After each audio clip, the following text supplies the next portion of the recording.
that is lined up for consideration to be able to take place. Remember, this is as provided in the House Standing Order number 34. And if that quorum is not raised, then the House might risk being adjourned. I'm not sure that is exactly what the members want, because today is when the regular sittings are resuming after the long recess. So we believe that that quorum will be raised in no time, and the business that is lined up for consideration will, without any further delay, kick off. So if you're joining us, is that the House about to commence its business. The prayer has been said and the chair taken, just that there is a quorum hitch. Once that quorum is raised, then the business will start. But also to indicate that the House is resuming its regular sitting this afternoon after the month-long recess. So this afternoon, the business that is lined up for consideration include the debate on bills, the Kenya Roads Amendment number 3 bill originating from the National Assembly. It's coming up for a debate, as it is a bill that is at its second reading stage. Remember, that is the stage that bills are debated on, and any amendments proposed and then considered at the committee of the whole House stage. Also, priority business this afternoon, as the members resume their regular sitting this afternoon, is consideration of the President's reservations to the Cancer Prevention and Control Amendment Bill, a bill originating from the National Assembly, Bill number 45 of 2022. This is a bill that the President recommended total deletion of all clauses. The President recommended the total deletion of all clauses. It is a bill that has only 4 clauses. However, the bill will no longer exist, as a deletion of all the clauses means that the bill has been thrown out or has not managed to sail through to be able to become an act. So members had already begun considerations at the Committee of the Whole House, and they will be resuming from clause 3 on this particular bill, the Cancer Prevention and Control Amendment Bill, a bill that is originating from the National Assembly. The privatization bill, also a government-sponsored bill, and all right, the quorum has been.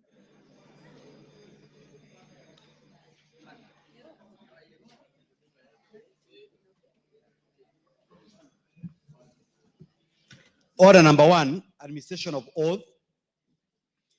Order number 2, communication from the chair. Members on their feet, take your seats.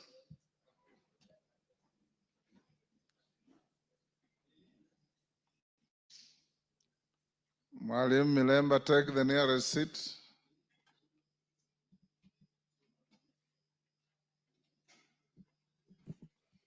Thank you.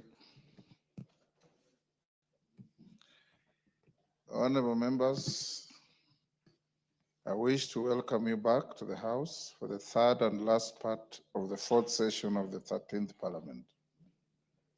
I know that the recess was a working break for most committees, given the vetting of nominees proposed for appointment to various state and diplomatic offices and other priority matters that were referred to committees before and during the recess period. Nevertheless, it's my hope that you manage to spend some time with your families and constituents and are now ready to embark on the business that lies ahead. Honorable members, as we resume the sittings, the House is expected to transact several priority business already before committees. This includes the consideration of nominees for appointment to foreign and diplomatic missions, nominee for appointment as chairperson of the Kenya National Commission on Human Rights, and nominees for appointment as the registrar and deputy registrar of political parties. Honorable members, equally as you are aware, from 13th to 21st September 2025, the Community of Nations gathered in Tokyo, Japan, for the 20th edition of the World Athletics Championships. Notably, Team Kenya achieved a remarkable haul of 11 medals consisting of 7 gold, 2 silver, and 2 bronze as follows. Lilian Odira, gold 800 meters. Emmanuel Wanyonyi, gold 800 meters. Faith Kipyegon, the indomitable lady, 1,500 meters gold. Faith Cherotich, the little kid, I think I'm told she's 20. Yes, she's about 20. 3,000 meters steeplechase, graduating from a bronze in the last Olympics in the same event. Beatrice Chebet did what she did in Paris, gold, 5,000 meters, 10,000 meters. Paris Chepchirchir, one of the most spectacular marathon finishes for those of you who saw. They entered the final lap in the arena, neck to neck with an Ethiopian runner, and she outsprinted her. Marathon. Silver medals, again, the indomitable Faith Kipyegon, 10,000 meters. And Dorcas Ewoi, running for the very first time for the country. I'm told she's a student in the US. Silver in 1,500.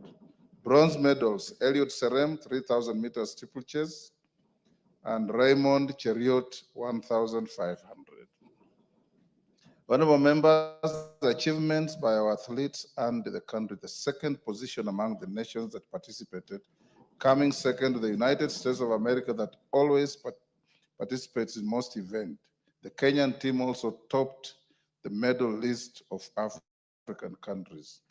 Honorable members, we are 53 or 4 million people. India with 1.3 billion.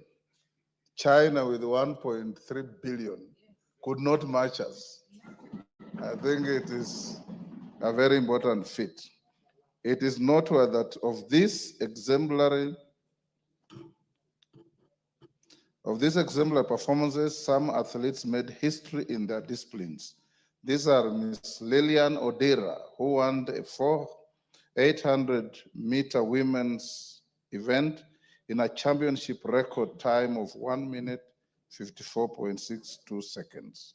Emmanuel Wanyonyi, who similarly won the men's 800 meters in a championship record of 1 minute, 41.86 seconds. This is no mean feat, and we celebrate their tenacity and dedication that has not only brought glory to our nation, but also cemented our national pride as a powerhouse in athletics. Honorable members, I note with adoration the stellar performance of our female athletes, which made Kenya the first country in the world to win gold medals in all women's events at the championships. Actually, the girls have completely overshadowed the boys in this regard. This was made possible by wins by Lilian Odira in 800, Faith Kipyegon in 1,500, Faith Cherotich in 3,000 meters steeplechase, Beatrice Chebet in 5,000 and 10,000, and Paris Chepchirchir, who won the marathon. As I commend their superlative performances, honorable members, I also wish to laud all other gallant sportsmen and women in other major sports competitions for flying our flag high and bolstering our patriotism. On my own behalf, that of the House, and indeed on behalf of the whole country, I wish to congratulate Team Kenya on its participation in the 20th edition of the World Athletics Championships in Tokyo, and to recognize their historic achievements in the global arena. Right after order number 9, I shall accord the House a moment of felicitation, of course, starting with the chairperson of the Departmental Committee on Sports, Leadership, and thereafter the Honorable Cynthia Muge, member for Nandi, who apart from being the representative with the highest number of gold medals in this event, was the first to file a request to offer felicitations. I order that at the right time, the House shall record its felicitations for a maximum of 45 minutes. Honorable members, in the same spirit of the sports excellence, I also draw your attention to the upcoming order members at the bar. First, you've come late, and secondly, you are disorderly. Order members at the bar. The House is in session. Honorable members, in the same spirit of sports excellence, I also draw your attention to the upcoming 15th edition of the East African Community Interparliamentary Games, scheduled to take place in December 2025 in Kampala, Uganda. The annual event had been scheduled to be hosted by the Republic of Burundi. However, due to resource constraints, they have expressed their inability to do so. These games, which bring together parliamentarians and parliaments of the East African community, play an important role in promoting integration, enhancing visibility of our institutions, and strengthening people-to-people bonds across the region. I therefore urge members to step up preparations to ensure Kenya's effective participation in the Games. This will enable us to maintain the country's leading role in supporting integration and parliamentary solidarity through sports as we showcase our sports talents on the regional stage. Honorable members, as we embark on the third and final part of the session, this fourth session, let us remain committed to serving the people with diligence, integrity, and service above all. Once again, I welcome you back and look forward to productive third part of the session. Finally, please join me in the usual way by celebrating such momentous achievement as a House by thumping your feet for the next 30 seconds.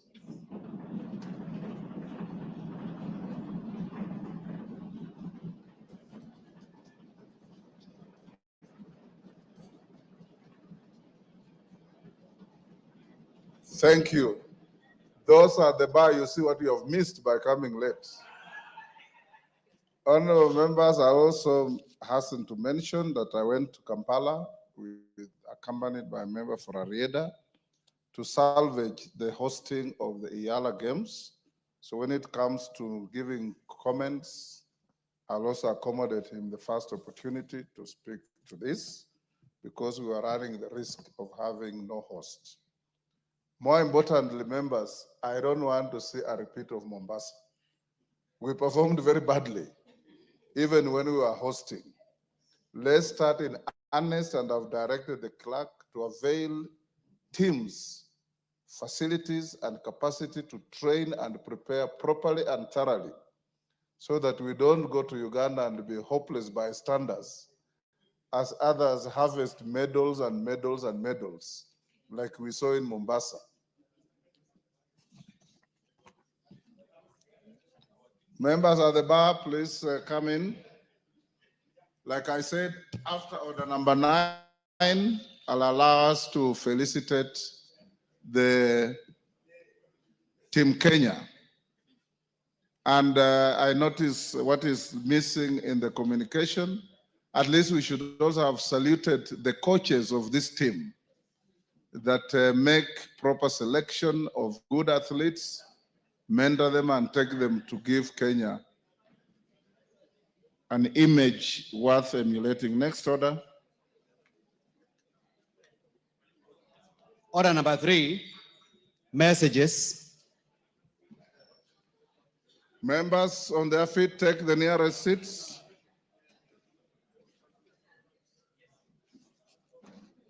Members at the bar, take the nearest seats.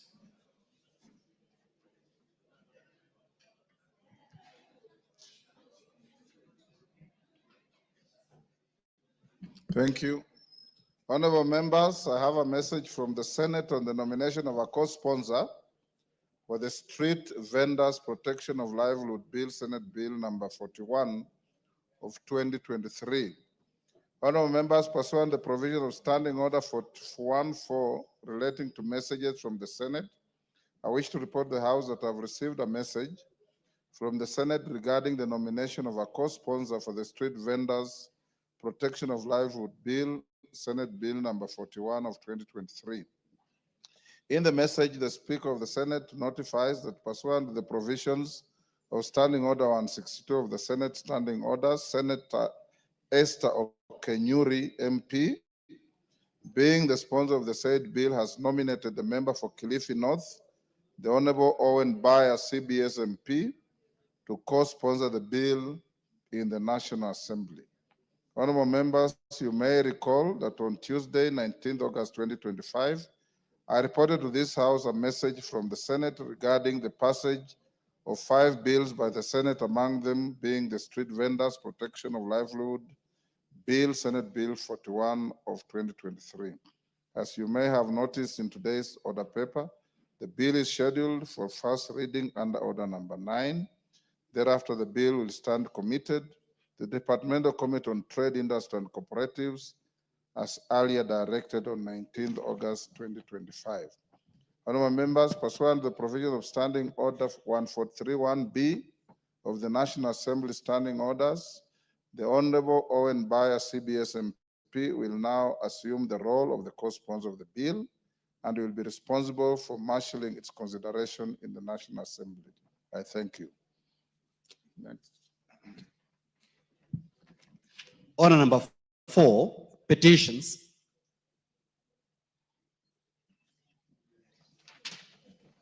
Members on their feet at the bar, take the nearest seats.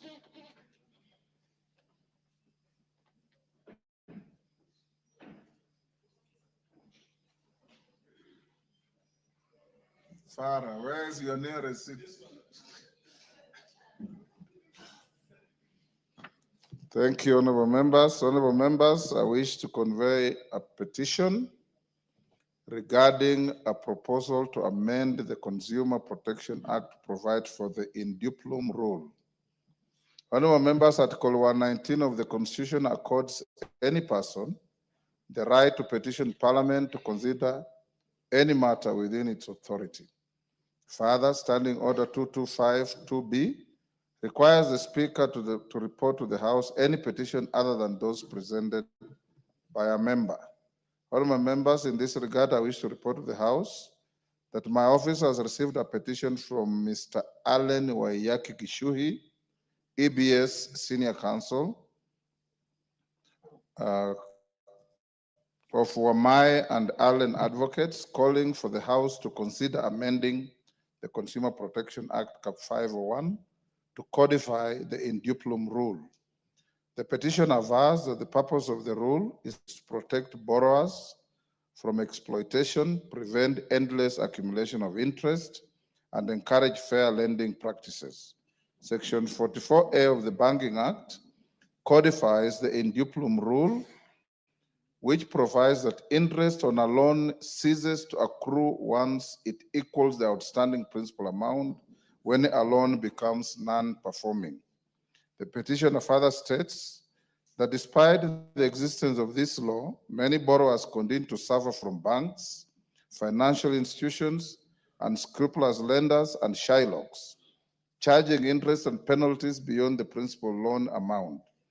These practices have resulted in the violation of consumer rights under Article 46 of the Constitution and have exposed Kenyans to unfair deprivation of property. Additionally, the inconsistent judicial interpretations on the scope and timing of application of the rule, whether before or after restructuring a loan, or whether penalties count as interest, further lead to the harassment of borrowers by debt collectors even after repayment obligations have exceeded the statutory threshold. The lack of clarity and enforcement undermines public confidence in the financial sector and violates national values under Article 10, especially transparency, accountability, and social justice. Honorable members, the petitioner therefore prays that the National Assembly considers amending the Consumer Protection Act, Cap 501, to provide for when the in duplum rule takes effect, whether it applies to penalties, default charges, and other costs in addition to interest. Uniform mechanisms for debt restructuring and recovery in compliance with the rule, redress mechanisms for borrowers who have been subjected to unlawful interest charges, including refunds or set-offs, and any other mechanisms that will secure borrowers from exploitation, enhance consumer protection, and uphold the Constitution. Honorable members, having established that the matter raised in the petition is well within the authority of this House, and further, that the matters raised in this petition are not pending before any court of law, constitutional or legal body, I hereby commit the petition to the Public Petitions Committee for consideration pursuant to Standing Order 208A. The committee is required to consider the petition and report its findings to the House and the petitioner in accordance with Standing Order 227. I thank you. Next. Yes, Honorable Member. I think, Honorable Speaker, thank you for this opportunity. Let me thank the petitioner on the matter concerning the Consumer Protection Act and any other relevant legal frameworks and laws that may be in existence, because I remember vividly, this is one area which one earlier legislators by the name Joe Don, they really dwelt on for the longest time. And it looked like at one time, Honorable Speaker, that it had been put in law as the petitioner so requests.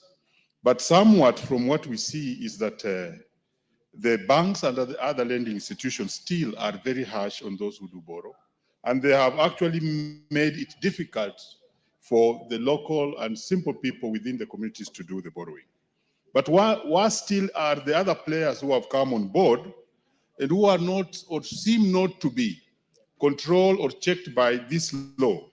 These are the many mushrooming small financing institutions that are also giving loans to many Kenyans. I think as the committee looks at this particular petition, it should consider roping in the other many lending institutions which are making it very difficult and catapulting the interest beyond what the borrowers can actually achieve. Thank you, Honorable Speaker. Zamzam. Asante sana Mheshimiwa Spika, na mimi niweze kumpongeza ambaye ameleta hiyo petition leo. Mheshimiwa Spika, tunapata wale ambao wanadai watu, Mheshimiwa Spika, ambao wanatoa hizi loan wanaenda hata zaidi. Mheshimiwa Spika, juzi nimekuwa na hawa watu wa tuktuk ambao wanafanya biashara ya tuktuk, Mheshimiwa Spika, na wametaja kuna makampuni ambayo yanatoa loan kama vile kina Mogo, kina Tala na wengine. Mheshimiwa Spika, unapata mtu ametoa jasho lake, amelipa tuktuk mpaka imebaki pengine 10,000, amedefault siku moja ama siku mbili, anakuja anapokonywa ile tuktuk, inachukuliwa. Mheshimiwa Spika, Mheshimiwa Spika, kuna wengine hata mimi hapa kwa simu miaka ya nyuma, na siku hizi imebidi niangalie tu, niliwahi kuchukua nikataka kuangalia hizi loan zafanya vipi. Niliwahi kuchukua kwa Tala 2,800. Amini usiamini Mheshimiwa Spika, nililipa 4,000, nikalipa 11,000, nikaja nikalipa 14,000, ilipofika wanandai tena 16,000 kutoka kwa 2,800. Mheshimiwa Spika, hapo ndo nilianza kuangalia, kile wakituma message mimi nawaangalia tu, kwa sababu ni wizi wa dhahiri. Mheshimiwa Spika, na Wakenya wengi huku nje wanalia, wanachukua loan pesa kidogo, lakini ile interest ina accumulate kushinda zile pesa ambazo wamezichukua. Mheshimiwa Spika, Wakenya wengi wamepoteza mali zao, na hasa ino kampuni ya Mogo ukiangalia imeibia Wakenya sana, pesa nyingi sana Mheshimiwa Spika, na hizi kinatala. Kwa hiyo lazima tuweke sheria ya kuweza kuregulate, tuhakikishe hata kama wanataka kuchukua ile interest isiwe zaidi ya ile pesa ambayo mtu alikopa. Mheshimiwa Spika, wameibia sana Wakenya, na mimi niweze kumpongeza huyu ambaye ameleta hii petition. Nimwambie kama mama kutoka Mombasa ambaye na support bodaboda, na support watu wa tuktuk, na support yule mama mboga na biashara yake ndogo kwa kuibiwa kutokana na hawa watu, nitasupport sheria iweze kutungwa ili tuweze kuhakikisha tuna regulate industry. Asante sana Mheshimiwa Spika. ECOMAS. Thank you, Mr. Speaker. From the onset, let me thank Senior Counsel Alan Gishui for bringing the petition. Mr. Speaker, I wanted to bring to your attention that I wrote to your office on the 17th of this month proposing similar legal reforms. And Mr. Speaker, I do not know where now my reforms will be left now that we have committed the petition to the Petitions Committee, because I was seeking also to introduce amendments that I have a similar. confirm that I received your proposal. Thank you, Mr. Speaker. And it's under consideration. Thank you, Mr. Speaker. And this petition does not compromise your intentions. Most obliged, Mr. Speaker. Thank you. Next.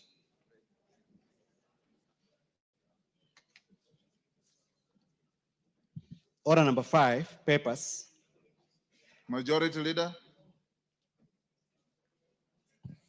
Thank you, Honorable Speaker. I think, Honorable Speaker, it's nice to be back for the last session of the fourth session. Is it? Okay, Honorable Speaker, I beg to lay the following papers on the table of the House today, Tuesday, September 23rd, 2025. 1, draft legal notice relating to the National Police Service Commission, recruitment and appointment regulations 2025 from the National Service Commission. 2, annual county government budget implementation review report for the financial year 2024-2025 from the Office of the Controller of Budget. 3, annual national government budget implementation review report for the financial year 2024-2025 from the Office of the Controller of Budget. 4, annual report of the Commission on Administrative Justice for the financial year 2023-2024.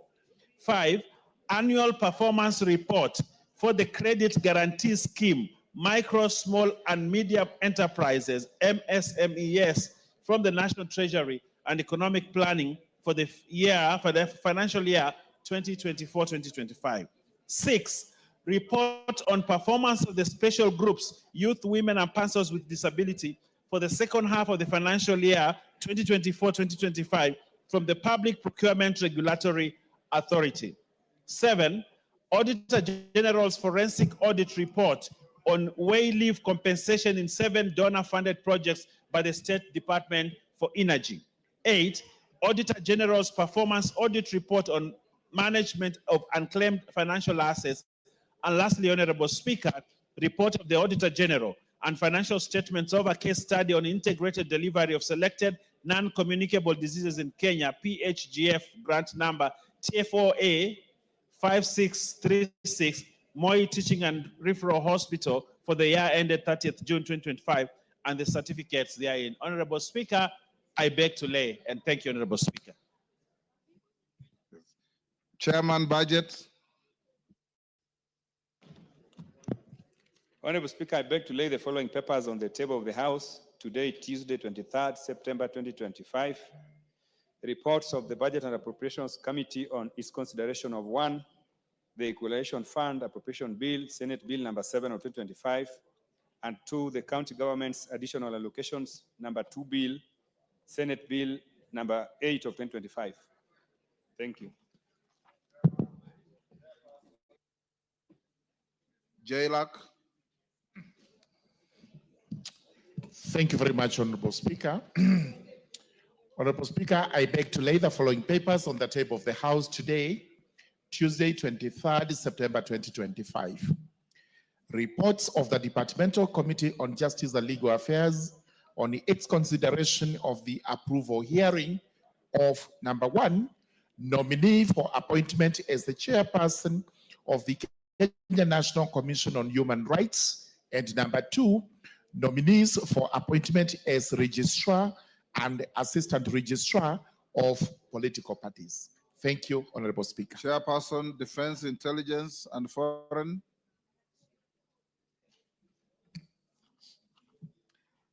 Thank you, Honorable Speaker. Honorable Speaker, I beg to lay the following paper on the table of the House today, Tuesday, 23rd September 2025. report of the Development Committee on Defense, Intelligence and Foreign Relations on the approval hearing of 9 nominees for appointment as High Commissioner, Ambassadors and Consuls General. Thank you. Thank you. Chairperson, Public Petitions Committee, Karemba. Thank you, Honorable Speaker. Honorable Speaker, I beg to lay the following papers on the table of the House today, Tuesday, 23rd September 2025. Reports of the Public Petitions Committee on its consideration of 1. Public Petition number 52 of 2023 by the Honorable Ibrahim Abdi, MP, regarding the banning of the use of asbestos as a roofing material. 2. Petition number 55 of 2023 by Mr. Bernard Mokaya Magembe regarding enactment of legislation to regulate the credit management professionals. 3. Public petition number 74 of 2023 by Mr. Charles Ogola Osango regarding enactment of the Bankers Professional Bill. 4. Public petition number 8 of 2024 by Honorable Esther Passaris, MP, regarding amendment to the Penal Code to provide for the offense of sextortion. And 5. Public petition number 13 of 2024 by Dr. Lukoya Atuli regarding the criminalization of attempted suicide. Thank you, Honorable Speaker. Thank you. Before the next order, allow me members to acknowledge in the Speaker's Gallery St. Mary's High Taita from Undanyi, Taita Taveta County. If you are in the gallery and you are mentioned, you stand up to be acknowledged. Thank you. You may take your seats. Ruathia Girls School from Kangema, Muranga. Thank you. From the public gallery, we have St. Jude Catholic Primary from Embakasi East, Nairobi, and Bright Future Vision Academy from Kabete in Kiambu County. On my behalf and on behalf of the House, we welcome the students, the teachers, and those accompanying them to the House of Parliament. Yes, Wangari?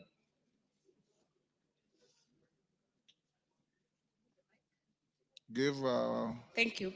Thank you, Mr. Speaker. I'm just joining you to welcome the students to this House, and also note, Mr. Speaker, that I schooled in Ruathia Primary School in Kangema constituency. And these Ruathia girls, Mr. Speaker, my mother, Nancy Wanjera, has been the secretary there for 42 straight years. 42 straight years until 2018. So it is a school that is very close to me and to my heart, and I join in welcoming all of the others, Mr. Speaker, to the floor of this House. Thank you. Next order. Congratulations to your mother. Order number 6, notices of motion. Jane Kagiri. Honorable Speaker, I beg to give the notice of motion. Extension of the African Growth and Opportunity Act, in brackets AGOA. Aware that the African Growth and Opportunity Act, in brackets AGOA, enacted in the year 2000 was designed to enhance economic development and strengthen governance in eligible sub-Saharan African countries by granting duty-free access to the United States of America market, thereby increasing trade and investment. Recognizing that AGOA has played a critical role in expanding trade, attracting investment, and creating employment, especially for the low-income workers, thus fostering economic growth and social stability. Concerned that the current extension of the AGOA program, which was granted in 2015, is set to expire in September 2025, posing a serious risk of economic disruption, will cause job losses of approximately 66,000 Kenyans and many other related indirect job losses, and result in increased poverty across AGOA dependent sectors in the sub-Saharan region. noting that women comprise approximately 75% of the direct beneficiaries of AGOA and that their incomes directly support education, healthcare, and poverty alleviation.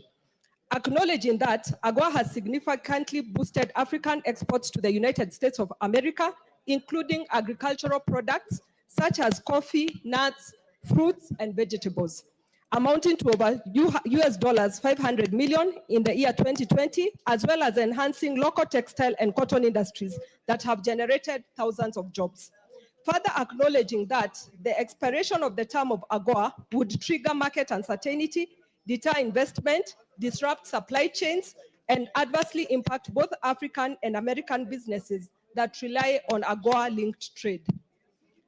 Cognizant of the fact that AGOA has been greatly beneficial to the United States of America by supporting supply chain diversification, strengthening bilateral trade ties, and connecting United States of America businesses to opportunities under the African Continental Free Trade Area, in brackets AFCFTA.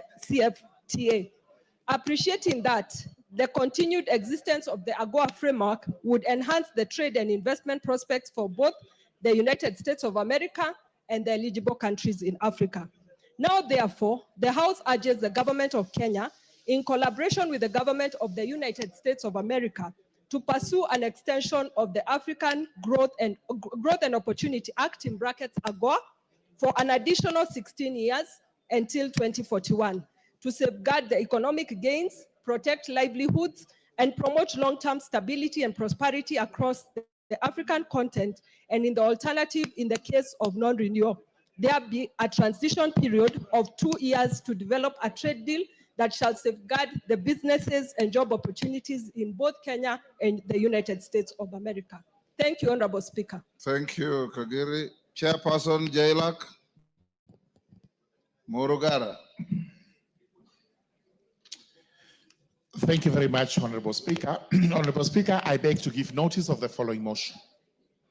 That taking into consideration the findings of the Departmental Committee on Justice and Legal Affairs in its report on the approval hearing of a nominee for appointment as chairperson of the Kenyan National Commission on Human Rights, laid on the table of the House today, Tuesday, 23rd September 2025, and pursuant to the provisions of Article 252 of the Constitution, Section 11 of the Kenyan National Commission on Human Rights Act, Chapter 71, and Sections 3 and 8 of the Public Appointments Parliamentary Approval Act, Chapter 7F, approves the appointment of Honorable Ms. Clarice Agwor Oganga as the chairperson of the Kenya National Commission on Human Rights.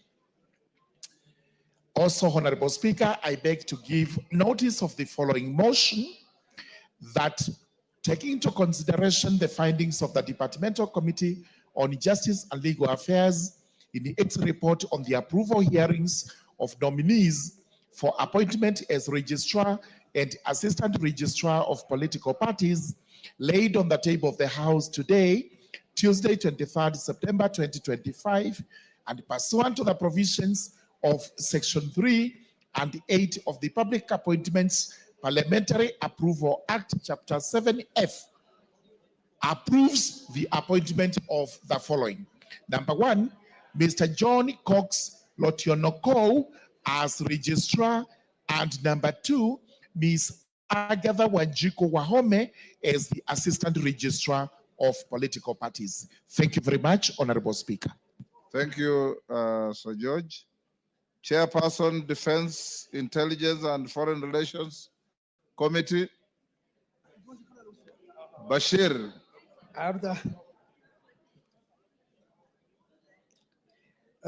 Commissioner Macau, can you disband that Kamkunji? Order. Order, Commissioner. Is that Commissioner Macau or it is no, it is Lendutu. Yes. Notice of motion, approval hearing of nominees for appointment as Ambassador, Permanent Representative, and Consul General. Honorable Speaker, I beg to give notice of the following motion. That taking into consideration the findings of the Federal Committee on Defense, Intelligence and Foreign Relations in its report on the approval hearings of 9 nominees for appointments as High Commissioner, Ambassador, and Consul Generals laid on the table of the House on Tuesday, 23rd September 2025, and pursuant to the provision of Article 132(2)(e) of the Constitution, Section 222 of the Foreign Service Act (CAP) 185(e) and Section 3 and 8 of the Public Appointments Parliamentary Approval Act (CAP 7F). This House approves the appointment of the following persons as High Commissioner, Ambassadors, and Consul Generals. 1. High Commissioner, Honorable Florence Chepngetich Bore, Mission Windhoek, Namibia. Ambassadors, Ambassador Anthony Mwaniki Muchiri, Ankara, Turkey. Ambassador Lucy Kiruthi, Bangkok, Thailand. Mr. Henry Wambuma, Bujumbura, Burundi. Mr. Abdirashid Salad Abdille, Jakarta, Indonesia. Ambassador Joseph Musyoka Masila, Riyadh, Saudi Arabia. Ambassador Edwin Afande, Vienna, Austria. Consuls Generals, Mrs. Jane Chepkorir Toroitich, Dubai, United Arab Emirates, and Mrs. Judy Kiaria Nkumiri, Goma, Democratic Republic of Congo. Thank you, Honorable Speaker.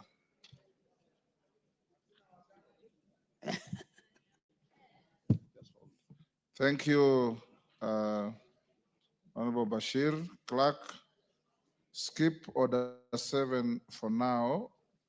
Call out orders 8, 9, 10, 11, and 12.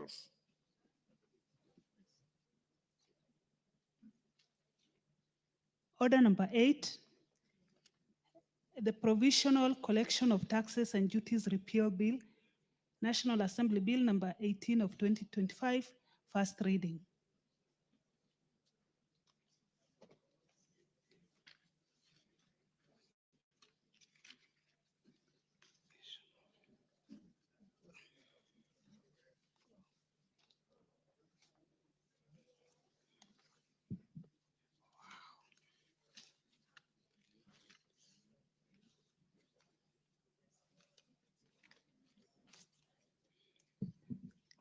A bill for an act of parliament to repeal the Provisional Collection of Taxes and Duties Act and for connected purposes.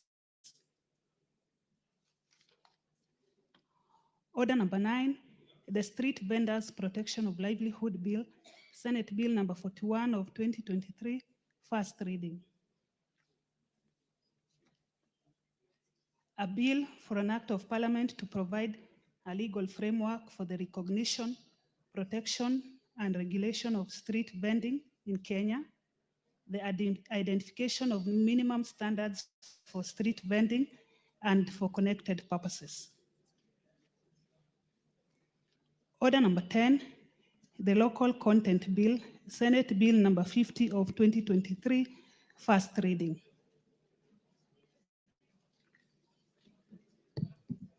A bill for an act of parliament to provide for a framework to facilitate the local ownership, control, and financing of activities connected with the exploitation of gas, oil, other petroleum resources, and mineral resources, to provide a framework to increase local value capture along the value chain in the exploration of gas, oil, and other petroleum resources and minerals, and for connected purposes. Order number 11, the Early Childhood Education Amendment Bill, Senate Bill number 54 of 2023, first reading.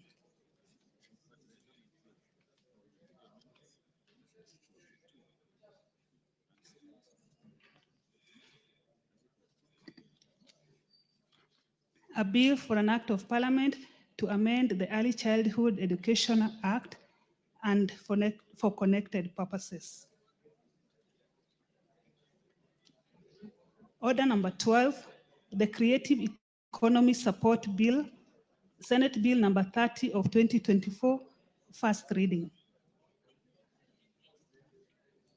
a bill for an act of parliament to establish mechanisms for the support of of persons in the creative industry, to enhance the contribution of creative industry to the economy, to establish the Creatives Fund, and for connected purposes. Thank you. All the honorable members will now go back to the issue of our illustrious athletes and the hosting of Iyala Games in December. On Iyala Games, I'll only give one person to comment. Honorable Tienda Molo, you have the floor. Thank you, Mr. Speaker. Mr. Speaker, allow me to congratulate our athletes who performed very well in Tokyo. It demonstrates that as a country, we remain an athletics powerhouse, and other pretenders to the throne should take note. On Iyala, Mr. Speaker, I wish to inform the members that I was privileged to accompany the Speaker to Uganda. As already advised, the Republic of Burundi was to be our next host, but could not host for other reasons. But next in that rotation should have been the East African Legislative Assembly, who also were unable to host again for reasons that can be discussed later. The Republic of Uganda was then to host after that, and therefore it took the persuasion of our Speaker and other speakers who are present to persuade the Republic of Uganda to bring forth their hosting essentially by 2 years. And they graciously accepted, confirming that they'll be able to host the games between 5th and 17th of December, and left the details of the exact place for hosting to the Central Planning Committee that should be meeting anytime soon. The Central Planning Committee will then communicate the schedules and the exact venues. Mr. Speaker, I wish to urge our own Bunge Sports Executive Committee to plan in haste. First of all, to plan in haste in terms of securing hotels and appropriate transport mechanisms and advise members in advance. Secondly, to plan in haste in terms of securing appropriate uniforms of the right sizes to members.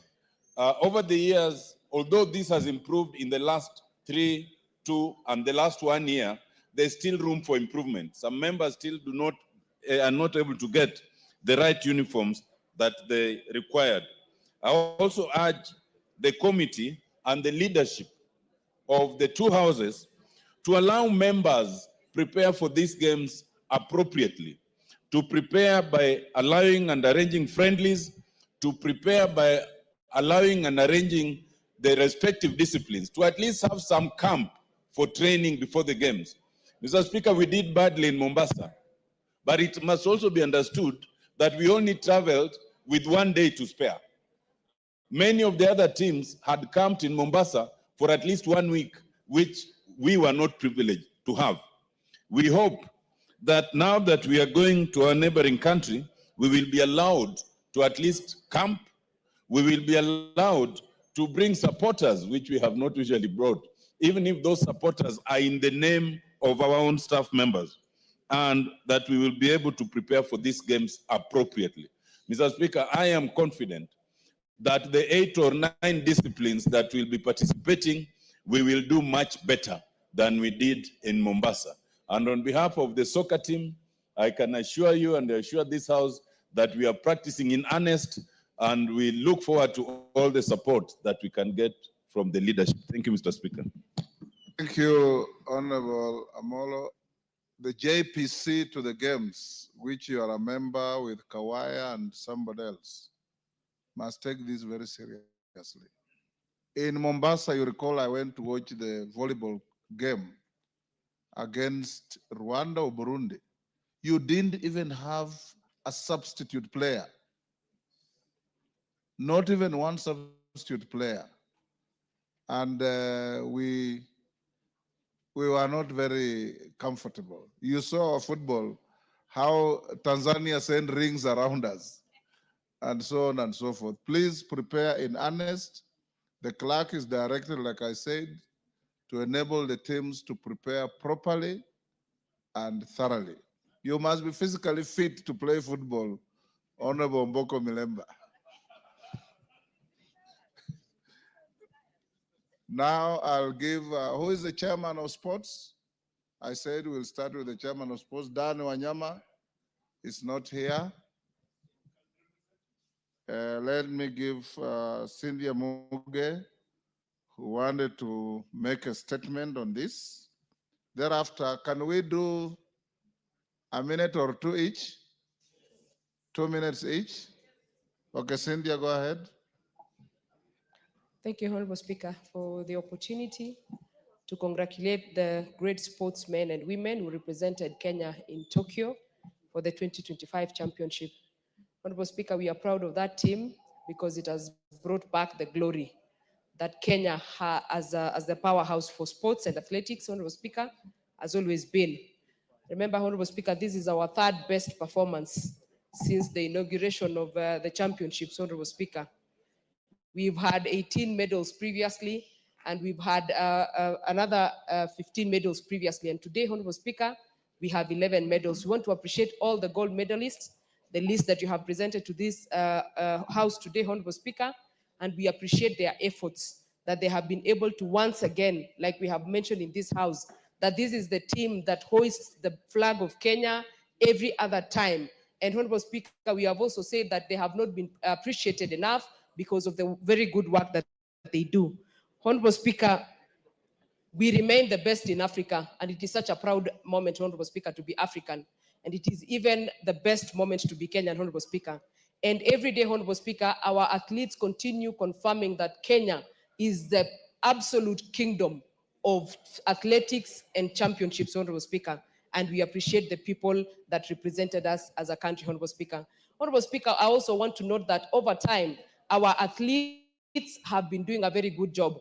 Previously, Honorable Speaker, we have contemplated having them have translators. But this time around, Honorable Speaker, when you listened to Ewoy speaking, when you listened to Perez speaking, when you listened to Wanyonyi speaking, when you listened to Faith Kipyegon speaking, you felt proud as a Kenyan because our athletes are properly able to present themselves, Honorable Speaker, and express themselves. Honorable Speaker, this also calls for responsibility for us. As a country that hosts these great people, what are we doing to support the sports, Honorable Speaker? And I appreciate the government of Kenya Kwanza because of the up-to-standard stadiums that we are building. And Honorable Speaker, I am seeing a brighter future for athletes, and we want to really appreciate them so that they can continue hoisting the flag of Kenya. We want to tell all the gold medalists and the people who have participated that as Kenyans, we... Thank you. KJ. Mr. Speaker, I thank you for your communication. In your communication, you indicated that Kenya is a very small country compared to countries like America. America is probably 6 times the size of Kenya in population, around 17 times in size. And it is so, we are in our place, Mr. Speaker, to be celebrating our athletes who brought us glory. Mr. Speaker, it is to make the observations going forward that one, as you noted in our communication, our male athletes will need a boost. Secondly, Mr. Speaker, it is also to recognize that sports is a national event. It never matters who will wear the gold medal. Mr. Speaker, in the past, any community has had an opportunity to bring glory to Kenya. And so when we see a runner coming from Migori and winning gold and breaking record, Mr. Speaker, this brings our country together in such a way that we are reminded of our glory times when we knew in athletics a medal could come from anywhere. From Eastern, we have had Rose Tatamuya. From Central, we have had John Gugi and Wanjiru. Now we are having Omanyala and Odira from Nyanza. This is to say, Mr. Speaker, that if we set up centers... Omanyala is not from Nyanza. No, Omanyala from Western. Omanyala from Western and Odira from Nyanza. Thank you, Mr. Speaker. I stand to be corrected. And of course, our powerhouse in Rift Valley, where we breed champions, Mr. Speaker. The point I was making is that these athletics, just like the football that just went, was just needing leadership, Mr. Speaker. And when we offered leadership, we start winning again. And it is to congratulate Kenya, to congratulate the athletes, and for bringing Kenya back to winning ways on the international platform. I thank you very much, Mr. Speaker. Bensouda. Thank you, Honorable Speaker, for giving me this opportunity. And I want to thank you because you've spearheaded the love for sports and given even a clear framework for others that are yet to come. Honorable Speaker, I rise on behalf of women in this nation to confirm that truly women can lead. And the athletes who went there have exhibited exemplary performance. And this portrays that women are capable and competent of leading and giving the mantle. I rise also on behalf of Nyanza region. We have a movement of the Luos in this country called, in vernacular, allow me to quote, Segand Nyinam, the story of the daughters of the lake. Lillian Odira happens to come from Migori County. And Honorable Speaker, we are celebrating as Nyinam, the daughters of the lake. And I want to ask you, Mr. Speaker, that as the athletes will be invited for dinner, I want you also to organize a special dinner for the Speaker and invite all women in this house to join you with those women who has led this country. Thank you, Honorable Speaker. I congratulate them. Thank you. Is that Kimayo? Oh, Cherorot.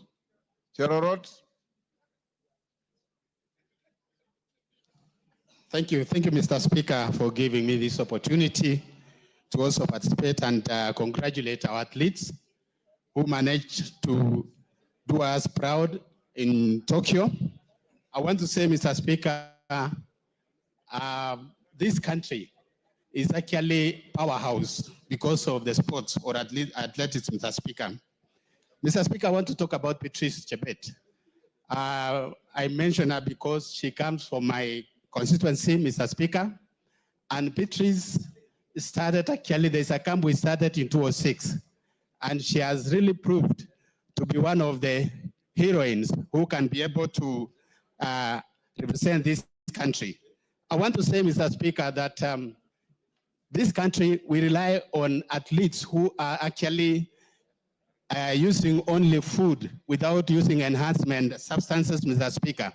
And I want to encourage, Mr. Speaker, that our athletes should always be able to practice without doping, Mr. Speaker. I want to say also that the coaches are there, Mr. Speaker. They are unseen team who are actually managing to train and also teamwork in this country. I want to say we are proud of our athletes and congratulations to this country and also those who represented us abroad. Thank you, Mr. Speaker. Thank you. Yes,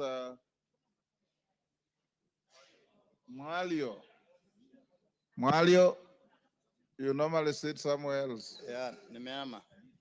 Thank you, Mr. Speaker, for this opportunity. I want to take this opportunity to congratulate our athletics for the best performance and the proud they have given us in this country, because we are rated one of the best in this continent. We would like to say that even we will do better in the future, given the sports academies that are being built in many of our constituencies, because we will take our students there to practice, and even the young people that have finished schools that they have nothing to do, will be able to take them there and be able to practice, to be able to excel in the sports. So we congratulate them and we say, well done, our Kenyan team. Thank you, Mr. Speaker. Thank you, Malio. Haika. Thank you, Mr. Speaker, and thank you for this opportunity. I also want to join my colleagues in congratulating Team Kenya, which was on Tokyo, for a very good performance that really united the country. Recently, we had football and also brought the country together. And Mr. Speaker, I also want to congratulate the government for the good work that is doing for the sportsmen and women in this country. The many stadia that are being built and sports academy, I know they will come a long way in supporting talent in this country. And Mr. Speaker, this has not just come. I know there was a lot of hard work, focus and discipline. And therefore, I also want to urge the students who are here to work hard.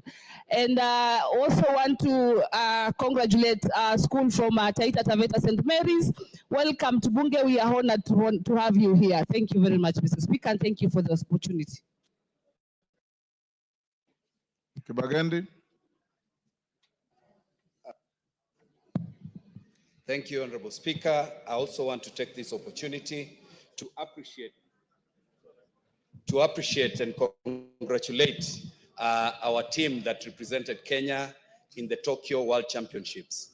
It is indeed a demonstration that the Kenyans' resilience and determination is something the rest of the world should emulate.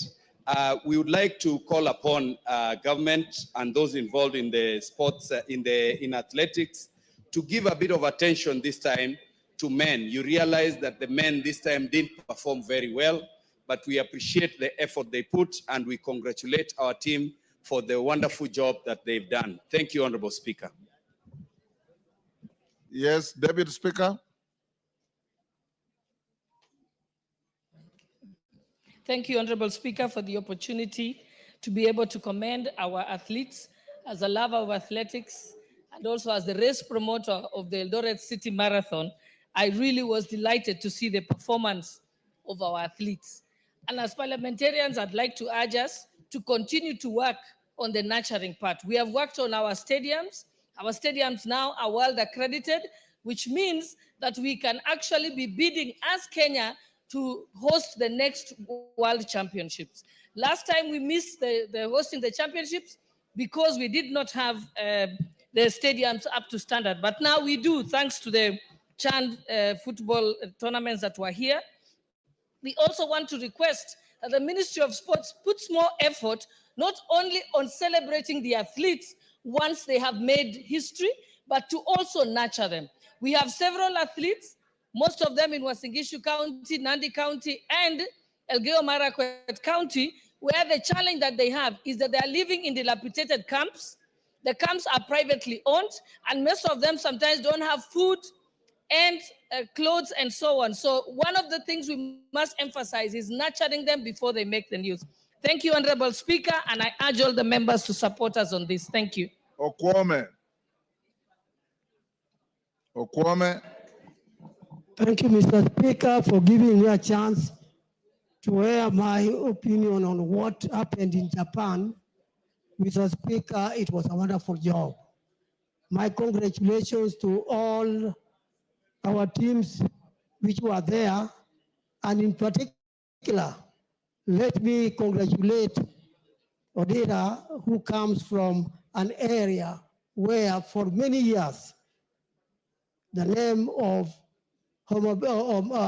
Migori had never been heard in athletics. This is a wonderful thing, and I think it is important I say something to congratulate him and even congratulate those who are not concerned, like the Migori people, together with our region. I urge them to do even better so that we can come up and compete nationally and internationally in order that Kenya can also benefit from us in terms of athletics. Thank you, Mr. Speaker. Garrido. Thank you, Mr. Speaker, for giving me this opportunity. I also take this chance to applaud and congratulate our athletes who are in Tokyo. Mr. Speaker, they did us proud. I was very happy, as many other Kenyans were, when our flag was raised high against other even bigger economies and stronger countries in the world. They really made us proud. I really congratulate them. Mr. Speaker, this year has been a year of blessings to us as a country in terms of sports. Remember even the way our Harambee Stars did us wonders in this country. It shows that our teams and players given an opportunity, promoted and supported, can do wonders in this world. Mr. Speaker, we encourage our young people to continue taking part in sports, remembering that sports is only not a sport these days, it's also a profession that pays well. We encourage our young people to continue participating and giving it the best so that this country can also grow. Thank you, Mr. Speaker. Mama Busia.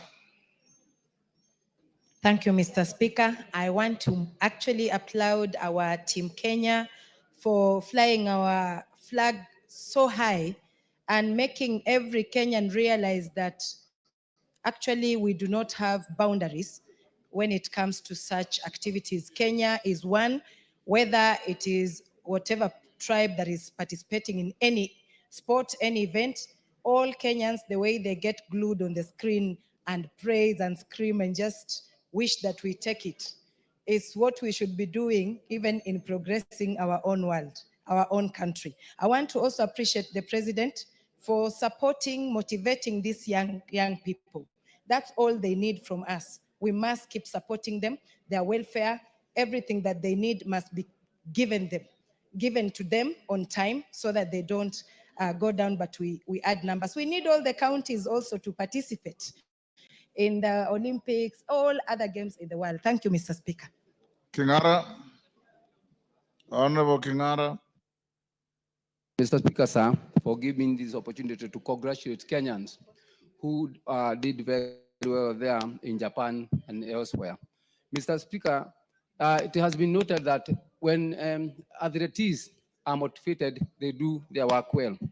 I don't know whether, Mr. Speaker, we have an ample budget in our national budget which facilitates our athletes or sportsmen and women when they're out there.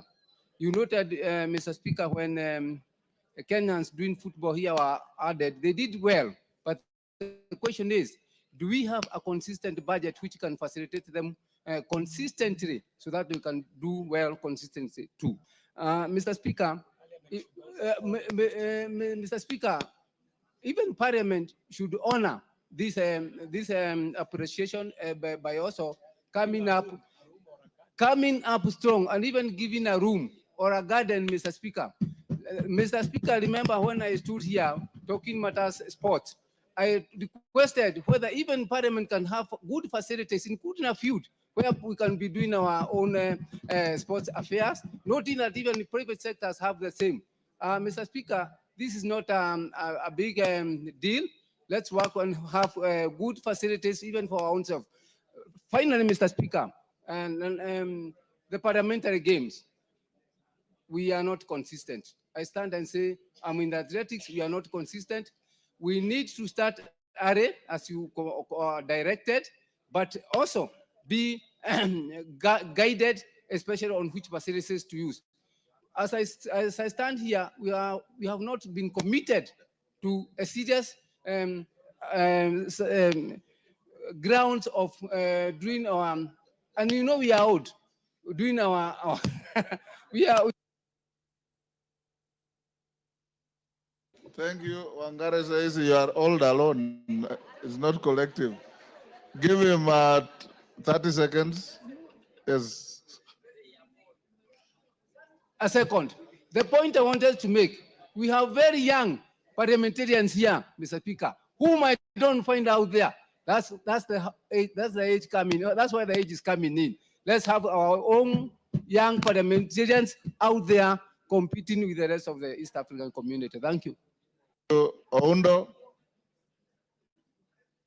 Thank you, Honorable Speaker.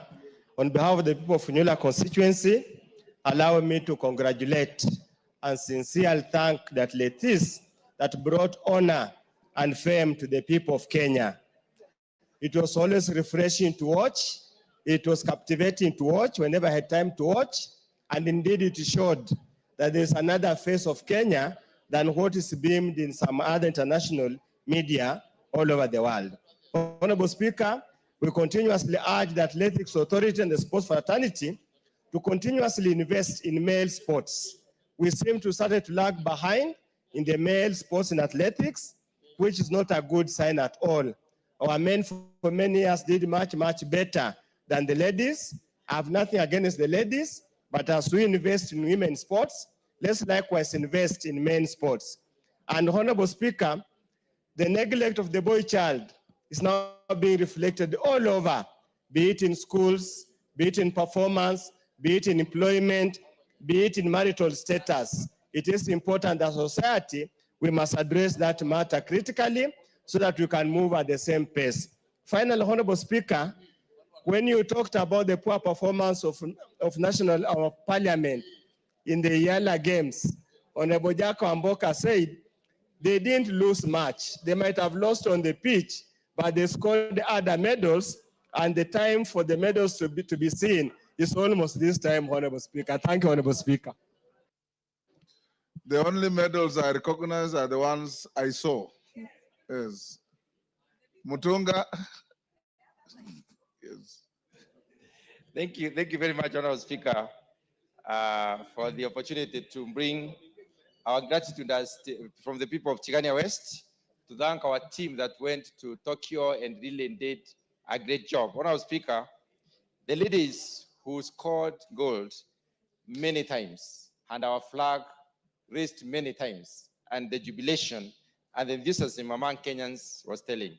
Honorable Speaker, we are happy that they hoisted our flag high many times. Honorable Speaker, this week, Kenya has been on the global map for very good reasons. Our president did make a very important statement in US concerning the issue in Haiti. And that statement, Honorable Speaker, also tells the world that Kenya is not asleep. Kenya is participating, is on the front line, not only in sports, but in many issues. Honorable Speaker, the discovery that incentive drives commitment in as far as our team was concerned during CHAN was very encouraging. Honorable Speaker, many of our team members of the Kenyan team did a great job. Were it not for the penalty, Honorable Speaker, that cup belongs to the Kenyans. I want to encourage the young people to exploit their talent. The government has invested in many stands across the country, and let this stand there be used. Let us also have young people discover their talents early and nurture their talents, and take sports and games as an occupation, just like being a professional in any other area. Thank you very much, Honorable Speaker. Thank you, Mr. Speaker. Mr. Speaker, I want to join other Kenyans in commending these great young men and women for carrying our flag high in the international community. Mr. Speaker, sports play a lot in promoting tourism, in promoting diplomacy, in creating national pride, Mr. Speaker.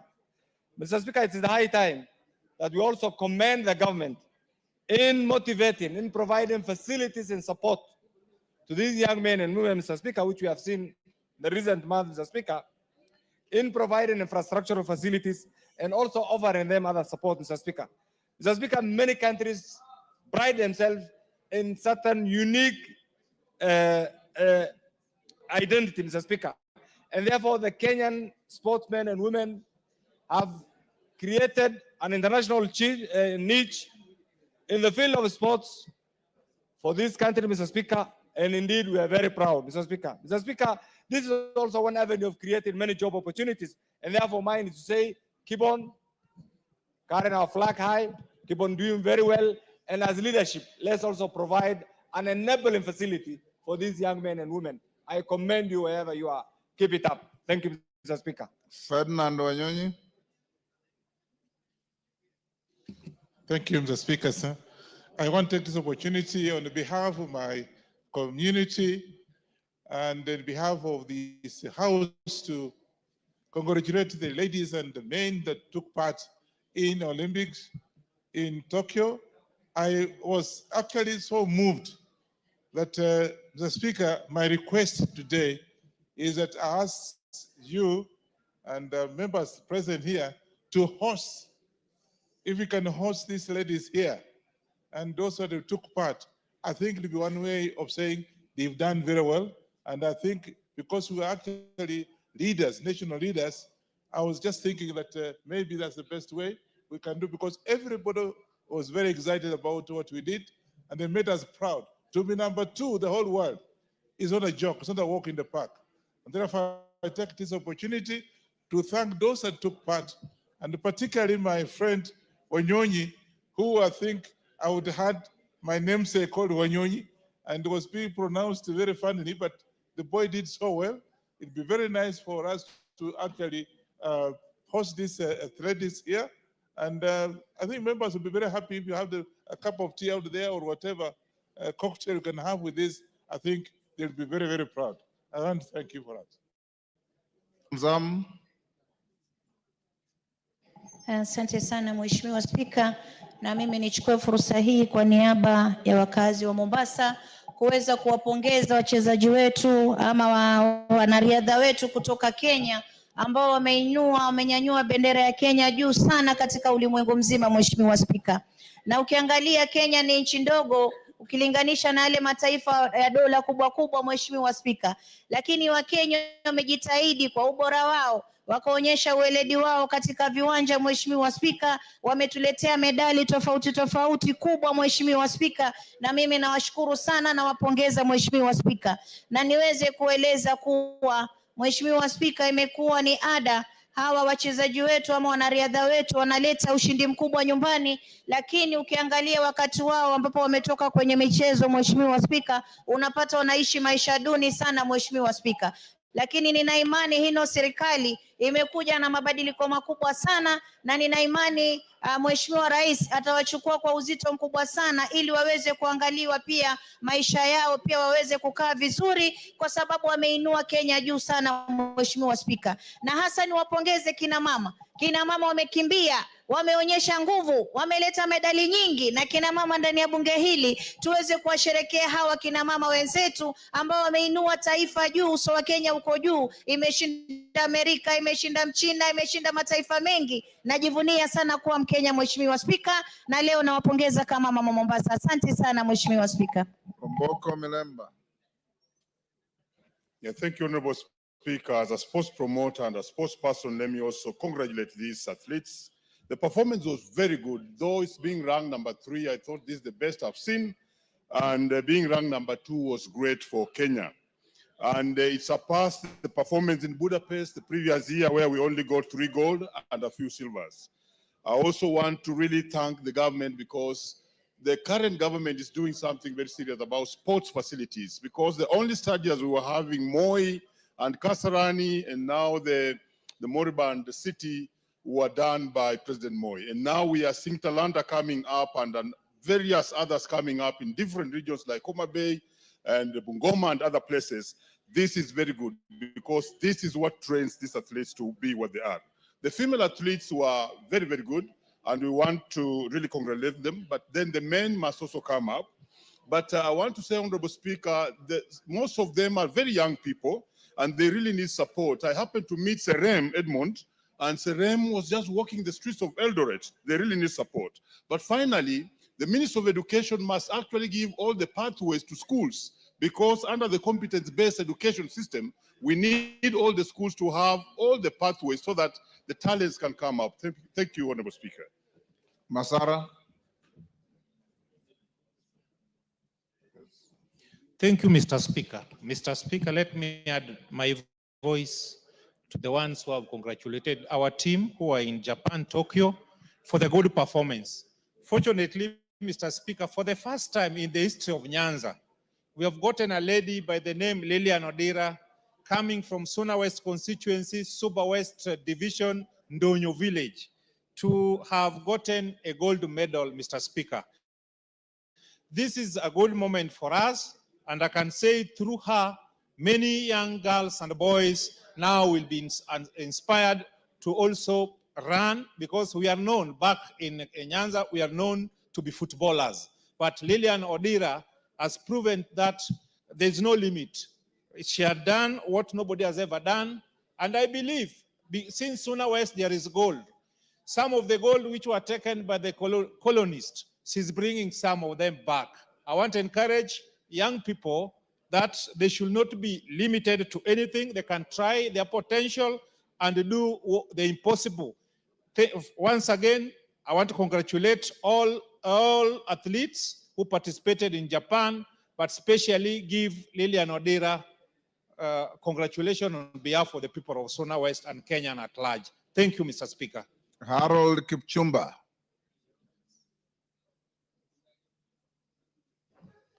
Thank you, Mr. Speaker, sir. I join my colleagues to thank the athletes, and I just want to take this opportunity to wish every athlete. There are many others who are younger than those that need support. I want to thank the government for having supported sports and athletes in particular. May I also, in this opportunity, inform this House that there was a Confederation of East Africa and Central Africa Amputee Football Federation Championship, and Kenya amputees became the champions of Africa. And I think this is a great opportunity also to open up and consider inclusion as we promote all other sports in the country. And this particular time, I can say it is a time that the broad-based or the thinking that every Kenyan can play a role. It was great to see a Luo girl, to see a Kisii girl, to see a Luya boy, to see a Kalenjin boy. I mean, it brings all of us together. And it is my wish that soon we have an Abdi running from Mandera. And we promote every other community in Kenya. Last, Mr. Speaker, sir, may I, on behalf of persons with disabilities, appeal also that the government put more efforts and resources in supporting them. There's a team that's supposed to be going. Him a minute. There's a team that's supposed to be going to Nigeria for African Cup of Nations for badmintons. And these are persons with disabilities. I'd pray that the government would support them and other partners would come in to sponsor them. Thank you, Mr. Speaker, sir. Thank you. Naomi Wako. Thank you, Honorable Speaker, for giving me this opportunity to congratulate our athletes. In fact, as Kenyans, we feel proud of what they did in Tokyo. To be #2 worldwide is a great joy to us.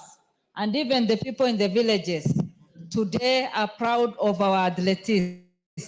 Honorable Speaker, our members were able to collect 7 gold. And especially the women who worked very hard, I want to congratulate them for making Kenya proud and for making women of this country proud of what they have done and the entire nation to celebrate. I also want to congratulate the entire team, both men and women, because they have given our nation their best.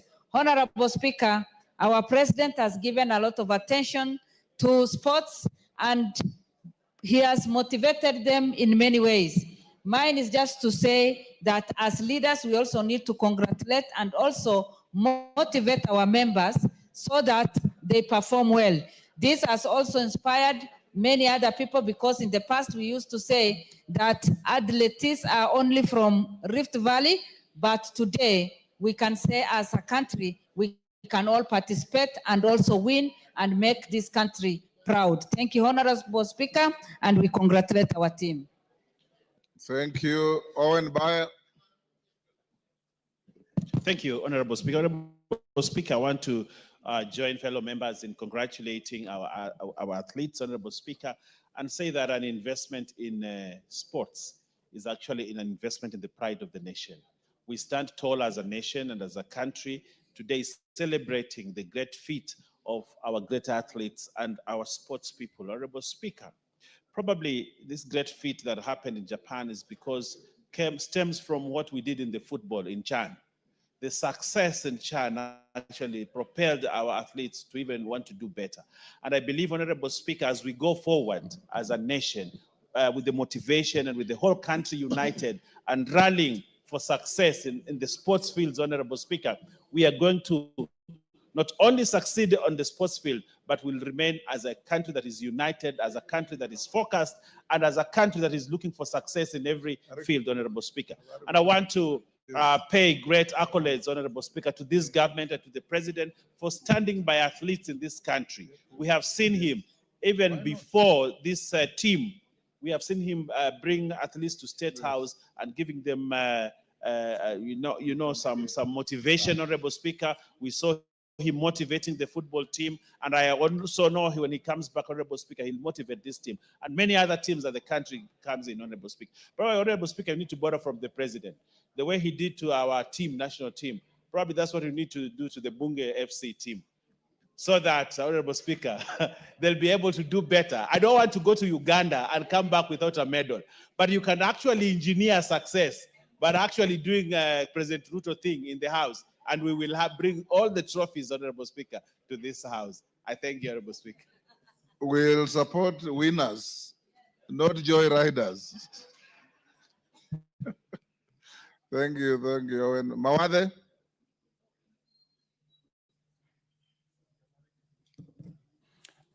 Thank you, Mr. Speaker, sir. I also wish to take this opportunity to congratulate our athletes, especially in the ones that won in Tokyo, Japan. That was an excellent showing. We became the world beaters this time around in athletics. Also, we wish to, on the same weekend, we also won in Berlin, the 2 marathons for both the men and the women. So we also want to congratulate them. I will also take this opportunity to congratulate our football team for the CHAN, for their great performance this time around. And we just missed getting to the finals just by a whiskers, and I know we'll do better in the future. The local playing teams, the teams that play in the local league performed very, very well. The players that play in the local teams fared very, very well. In the same tone, I also wish to bring up the issue of our sports here at Bunge. There is need to better equip and continue to support our athletics team and Bunge FC. We fared very well in the past, but this time around we did not fare very well, and the reason is because of lack of preparation. In order to perform better, you must have camps a few weeks before the actual game. Also, you need to arrive at site on time. The Ugandans were here 7 days before the game started. We also need the same thing to arrive where we're going this time around to Uganda on time and have enough sufficient funding. We used to travel in the past. We've gone to Turkey. Honorable members, I think we'll. Yes, Lillian Sioi. I wanted to close here. Okay, Sioi. Where? Thank you, Mr. Which Speaker. one? I also stand to congratulate our athletics for the good job they have done. But I also wanted to add something, Mr. Speaker. There is a lot of exploitation in our athletics. I don't know if they are called schools or agents that are mentoring our athletics. I just realized that they take too much money from our athletics, and I was wondering if we can come up with a law that regulates or policies that can regulate how much money they will be charging our athletics. Because most of them really work so hard, Mr. Speaker, but towards the end of the day, even after running so fast and getting a medal or getting whatever gift they're given, it ends up in the hands of other people and not them. So, Mr. Speaker, I want to suggest that we have policies that can protect our athletics on such kind of people. Namwar. Is it Nabwin? Sorry. Nabwin. Thank you, Mr. Speaker, North. sir. Mr. Speaker, I want to join colleagues in congratulating our teams. Mr. Speaker, you realize the lost glory in both football and athletics is getting back in this country. And as a member of the sports committee, and on behalf of my colleagues, we are proud of what is happening, we're seeing in the country. Mr. Speaker, you realize one thing that has contributed to the success we are seeing is the motivation that the country's leadership is giving to both soccer and athletics. Mr. Speaker, we want to encourage and continue to engage the executive in terms of construction of the infrastructure that is beginning to take place in most of the counties, like the sports academy. If we can have these sports academies in all the counties, I think, Mr. Speaker, a lot of our young people will participate in sports. Mr. Speaker, to end, I want to congratulate Dorcas Ewoy. Dorcas Ewoy won with silver behind Faith, and she could be the first Turkana young lady who has won such a medal. I want to congratulate her and thank God that she gets the strength to move and get to the goal in the next championship. Thank you, Mr. Speaker.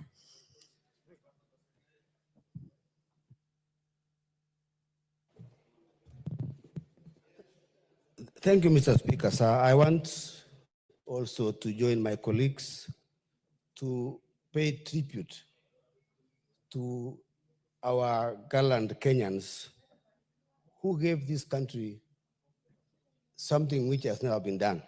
Mr. Speaker, 11 medals and getting the number 2 to the United States of America, Mr. Speaker, was no mean achievement.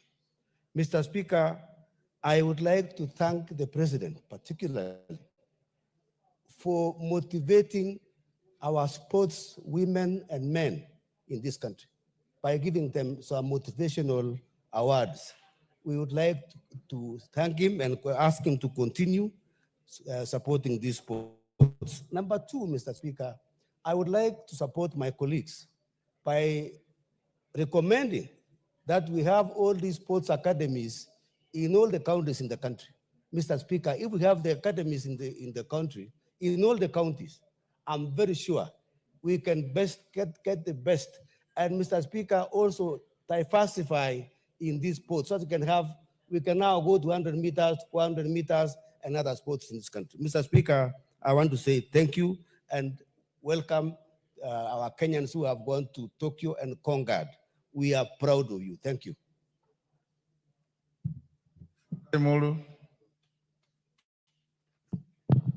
Yeah, thank you so much, Honorable Speaker.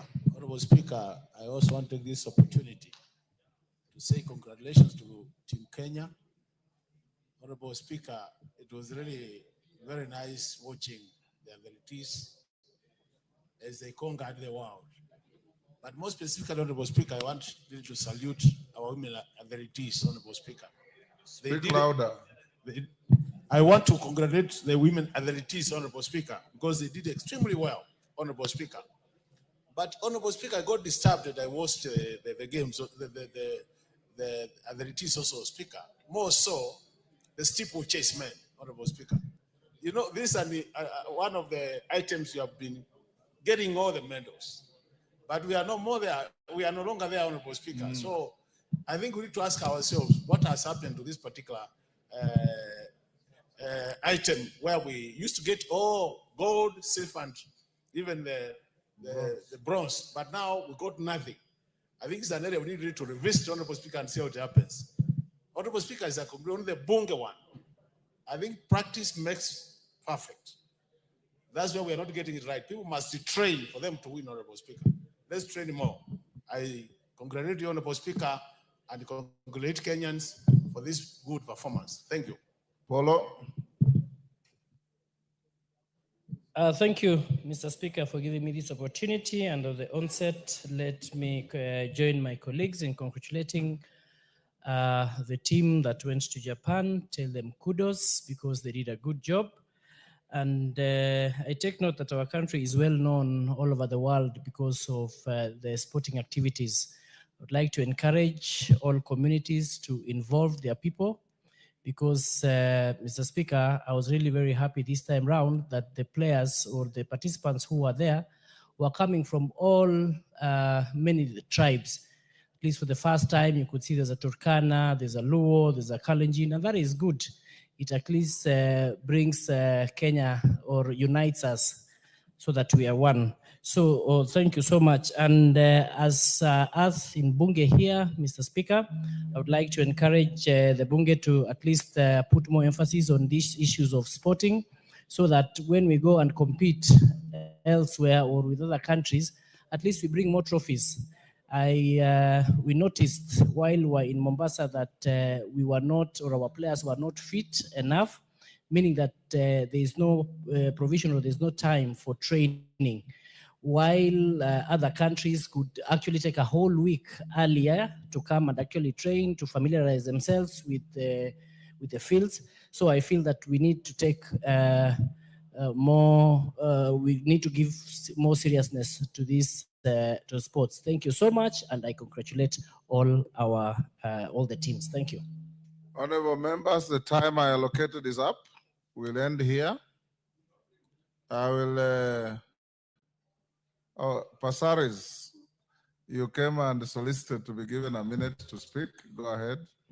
Thank you, Honorable Speaker, for giving me this opportunity to stand as a proud Kenyan leader, congratulating our team for the good work that they did.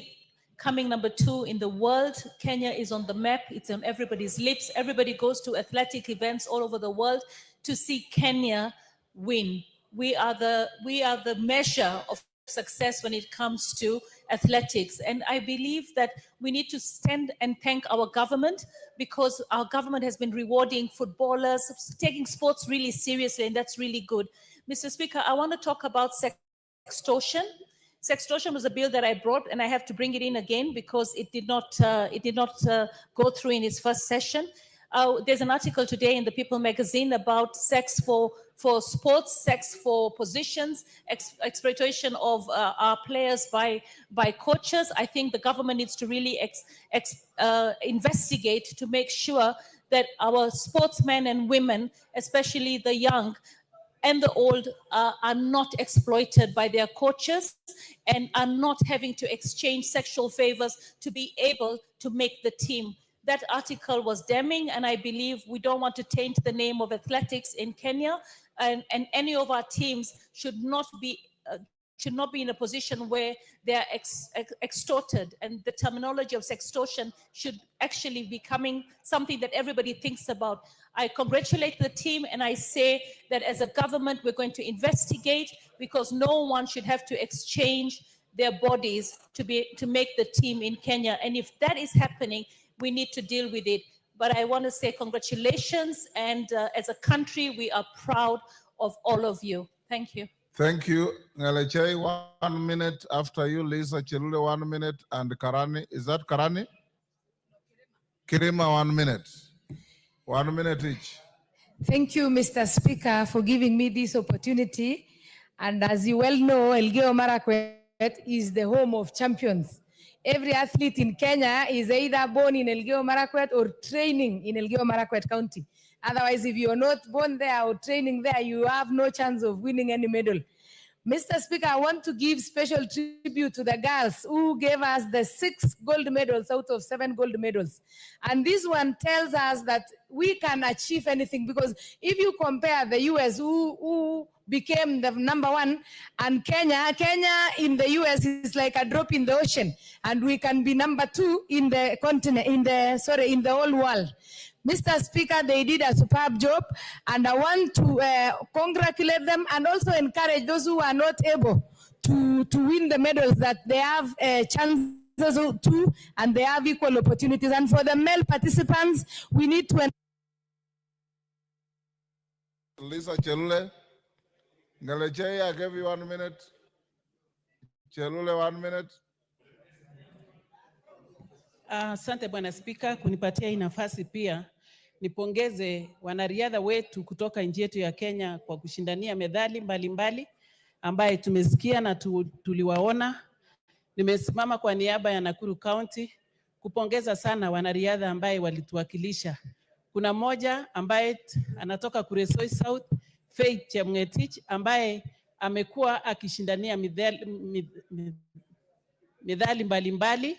Tunajifunia kama Nakuru, tunajifunia kama nchi. Pongezi sana, na nataka kuchukua hii nafasi kushukuru President pia kwa kuwamotisha, kuwapatia motisha ya kujenga viwanja mbalimbali ambaye watakuwa wakijifunza. Asanteni sana. Kirema.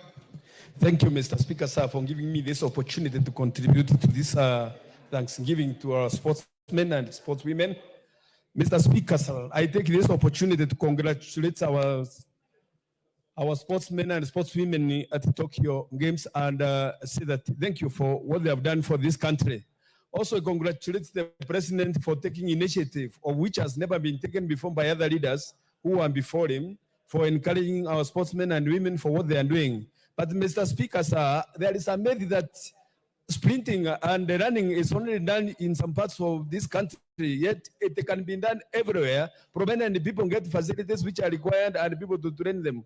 I encourage the trainers and the government to take that initiative to transfer. Thank you.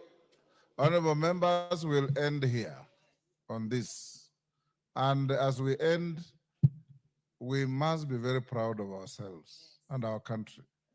How many countries can have an opportunity to have their national anthem sung 6 times in a foreign capital within 2 weeks? It is something we must salute. And as we salute the success in Tokyo, remember over the weekend, 2 Kenyans again, a man and a woman, won the Berlin Marathon. So our powerhouse in athletics is something to be very proud of.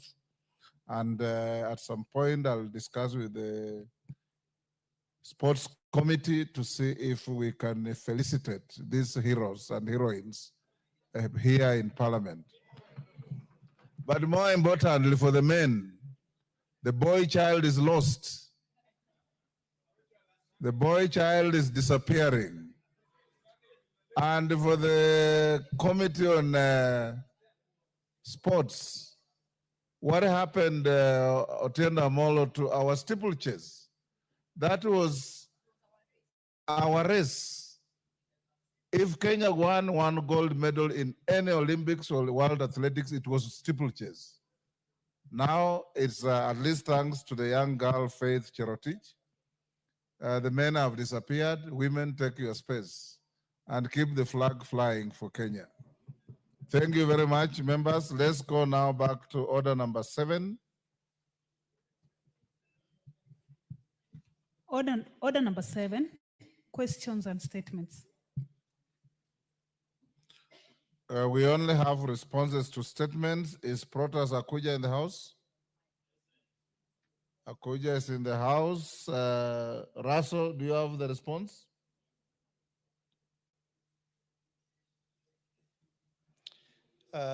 Thank you very much, Honorable Speaker. Yes, I do have the response. Go ahead. Honorable Speaker, the Member of Parliament for Turkana South Constituency, Honorable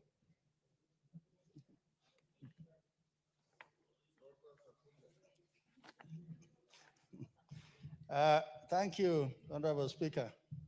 Honorable Speaker, the Member of Parliament for Loima constituency, Honorable Dr. Protas Akuja, requested to be apprised of the appointment of chiefs and assistant chiefs in his constituency.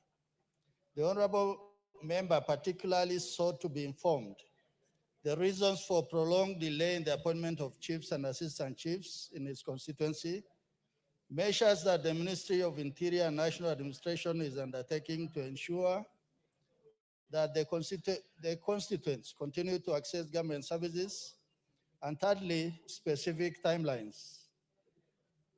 Honorable Speaker, on the issue of prolonged delay, The ministry confirms that there are no prolonged delay in the appointment of chiefs and assistant chiefs in the entire country, including Loima. On the measures that the ministry is taking, vacant positions are usually managed by serving assistant chiefs in acting roles. Additionally, assistant chiefs from nearby sub-locations are assigned to serve in vacant ones while awaiting formal appointment. This helps bridge administrative gaps in governance and service delivery, ensuring that constituents continue to access essential government services. Specific timelines. Honorable Speaker, the Principal Secretary has granted authority to appoint the Assistant Chief in the following administrative units in Loima constituency: Kalemunyang, Lorengipi, and Naipa sub-locations. The appointment will be notified soon so that they can immediately start the process of authenticating the academic and professional certificates with the Kenya Examination Council and other issuing bodies after completing the authentication of their certificates.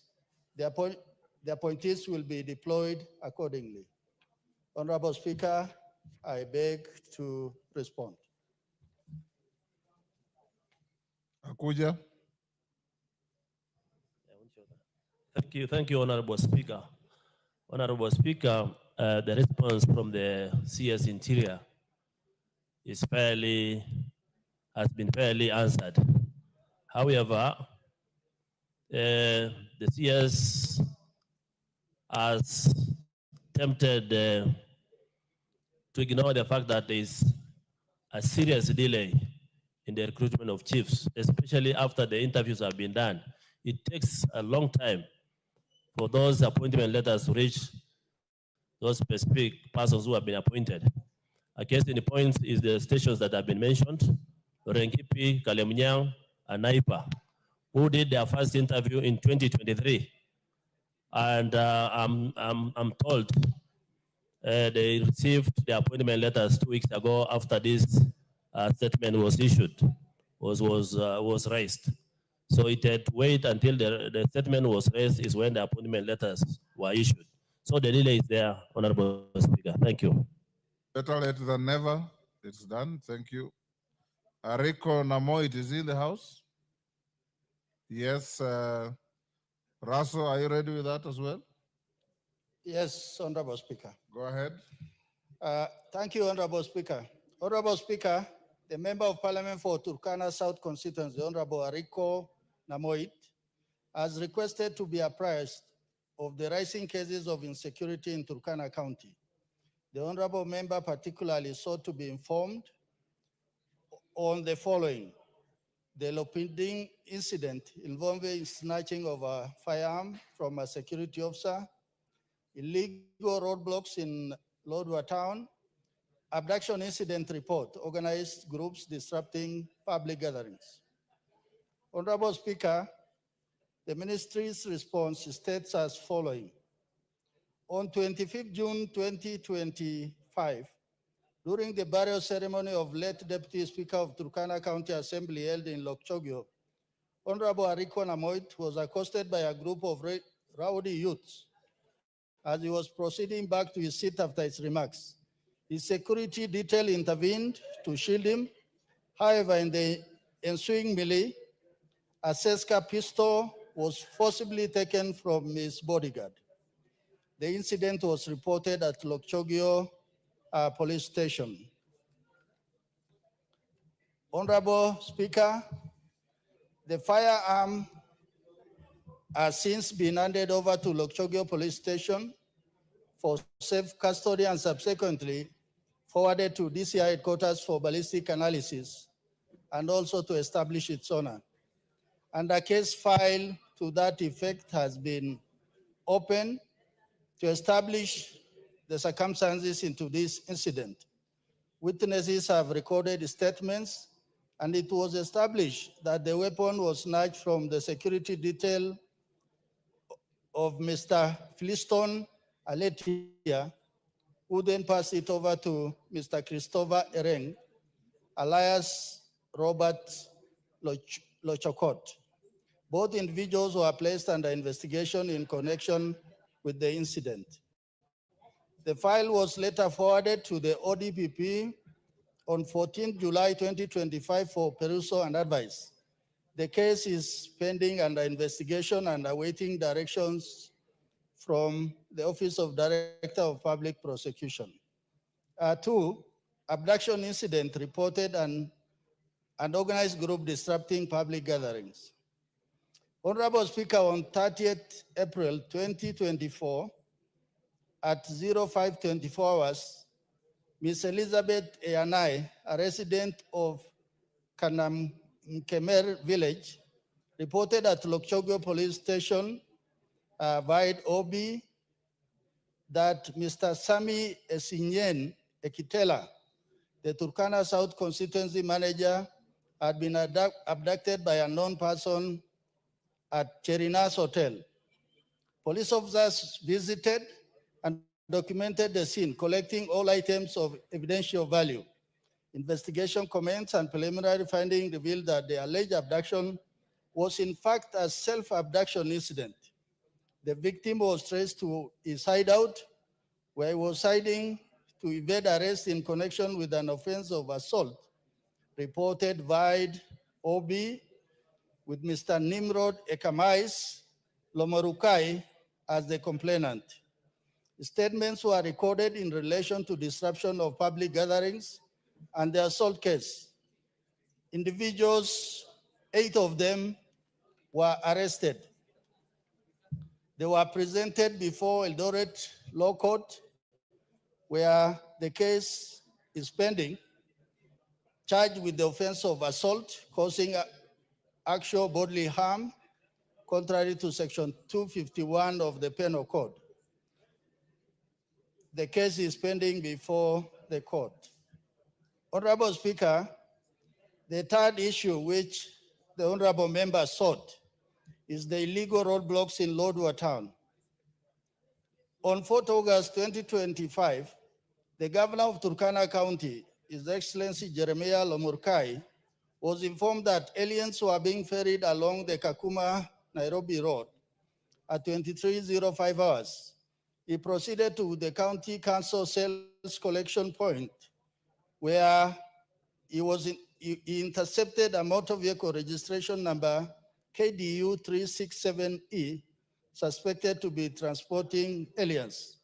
The governor immediately alerted the OCS Lodwar police station, who detained the bus and its passengers and escorted them to Lodwar police station. The Director of Refugee Services was notified in liaison with the ODPP. The refugees were presented before court on 5th August 2025 via PCR case 123/2025 and charged with the offense of living a designated area without permission, contrary to Section 31(2), as read with Section 41(2) of the Refugee Act.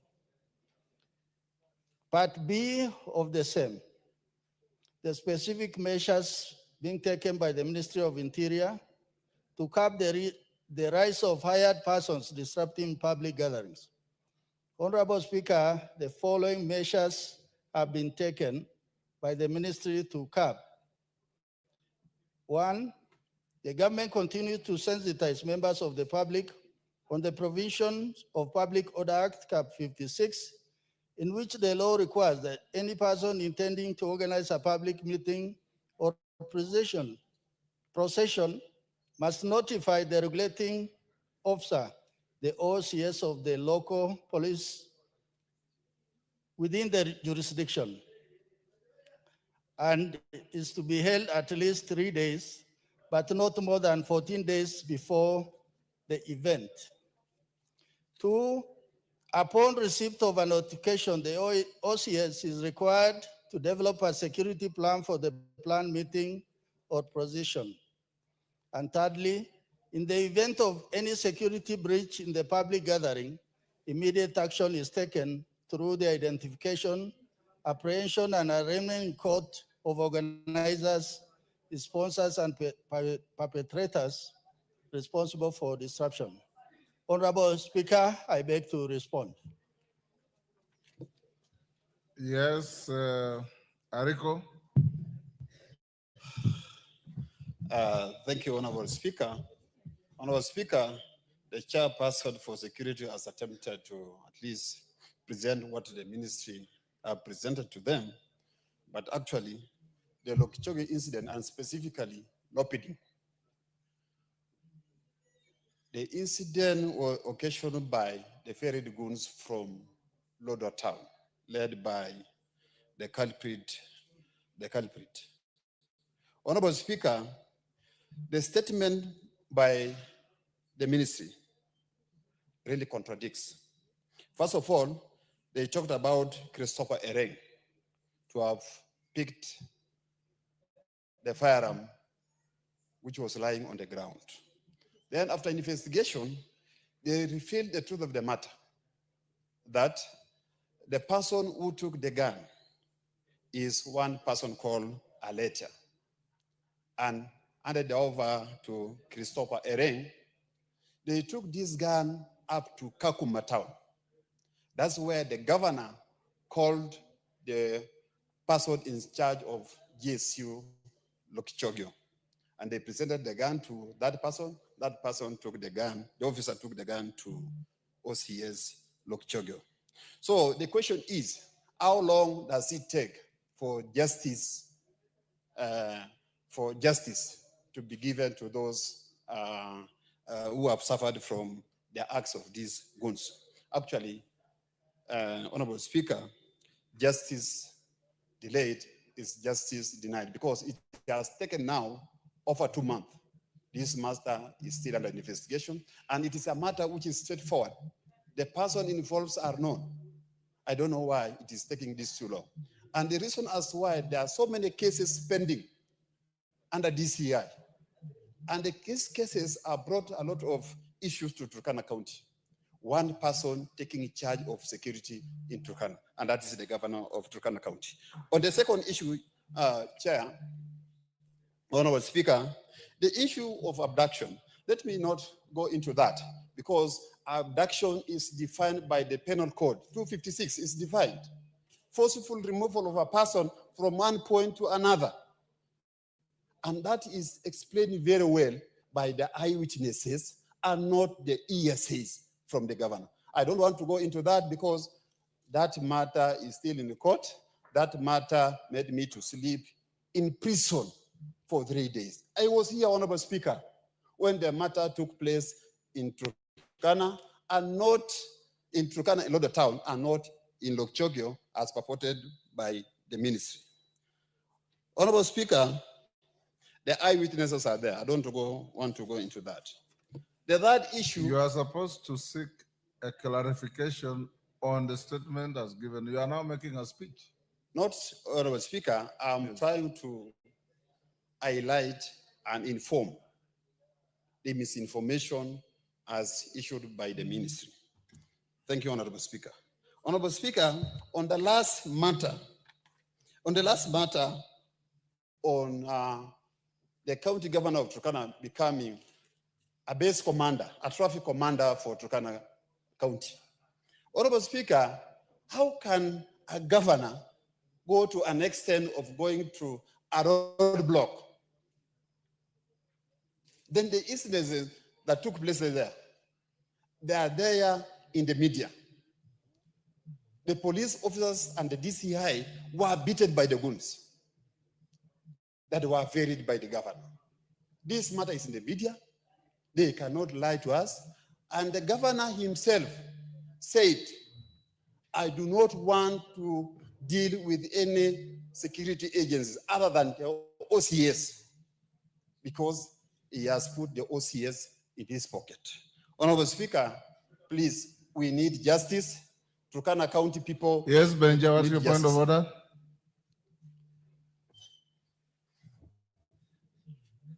Give Lagat. Benjamin. Yeah, Mr. Speaker, you know,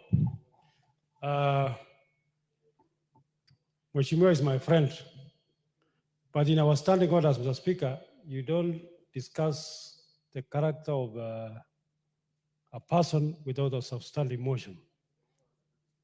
He has discussed the governor of East County. You are out of order. He just mentioned him. He didn't discuss it. Chair, I don't know how. Which chair? You are Honorable addressing the Speaker, sorry. Yes. Sorry, Honorable Speaker. Honorable Speaker. Go on. Rescue, how I don't know how the people of Turkana can be rescued. There are several incidences that have taken place in Turkana.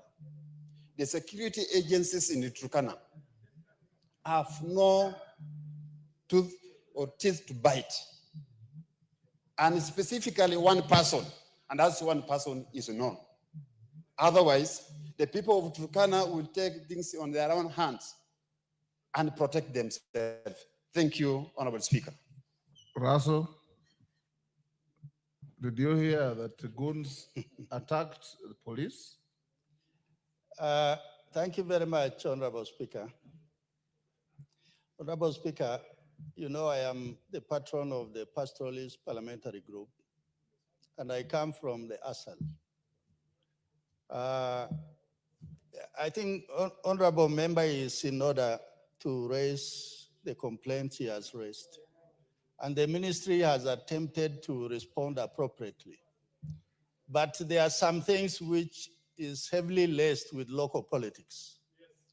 But as the vice chairman of this committee, what we want to establish— Benja, you appear to know Turkana more than Kericho. Go on.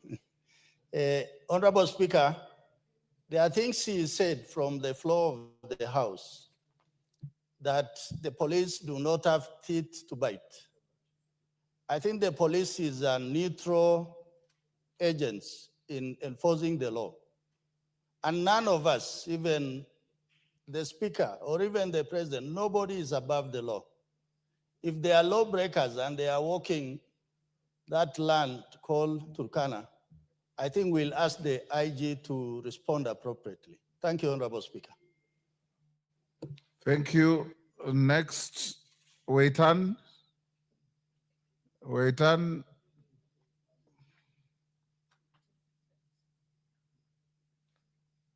Yes, member for Turkana North. Thank you, Speaker. Magwin. Speaker, I wanted to add my voice on the response to the statement brought forward by Dr. Rico, as a person of interest in Turkana and a leader in that county. Mr. Speaker, from the face value, the concerns brought out by Honorable Rico might look local politics. But the situation in Turkana, the security situation in Turkana is not good for leaders mainly, and those citizens or Kenyans who express dissatisfaction with the leadership of the county. We've had so many incidences. You can imagine, Mr. Speaker, the case of abduction. The victim at the end of the day becomes the perpetrator. The victim is made to spend in prison for almost 14 days. The victim who was abducted. Mr. Speaker, these things happen, and it worries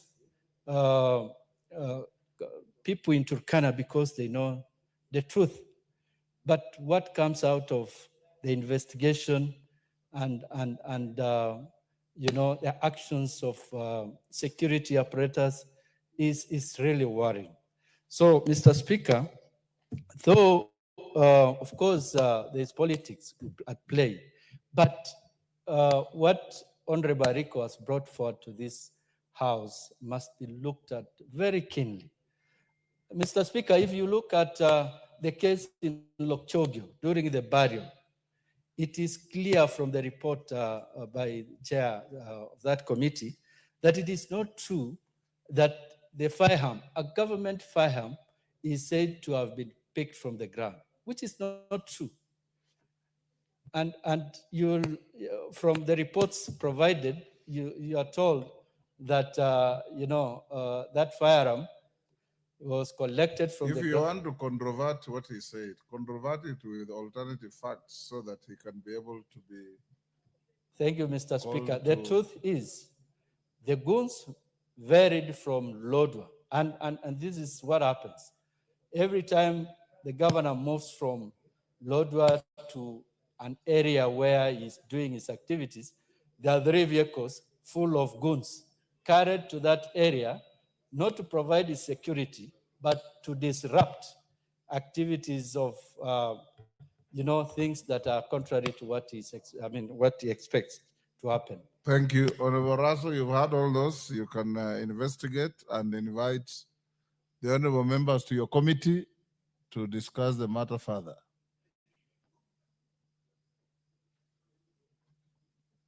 Give Honorable Raso the mic. Thank you, Honorable Speaker. We are well guided. Thank you. The next is Waitan in the House.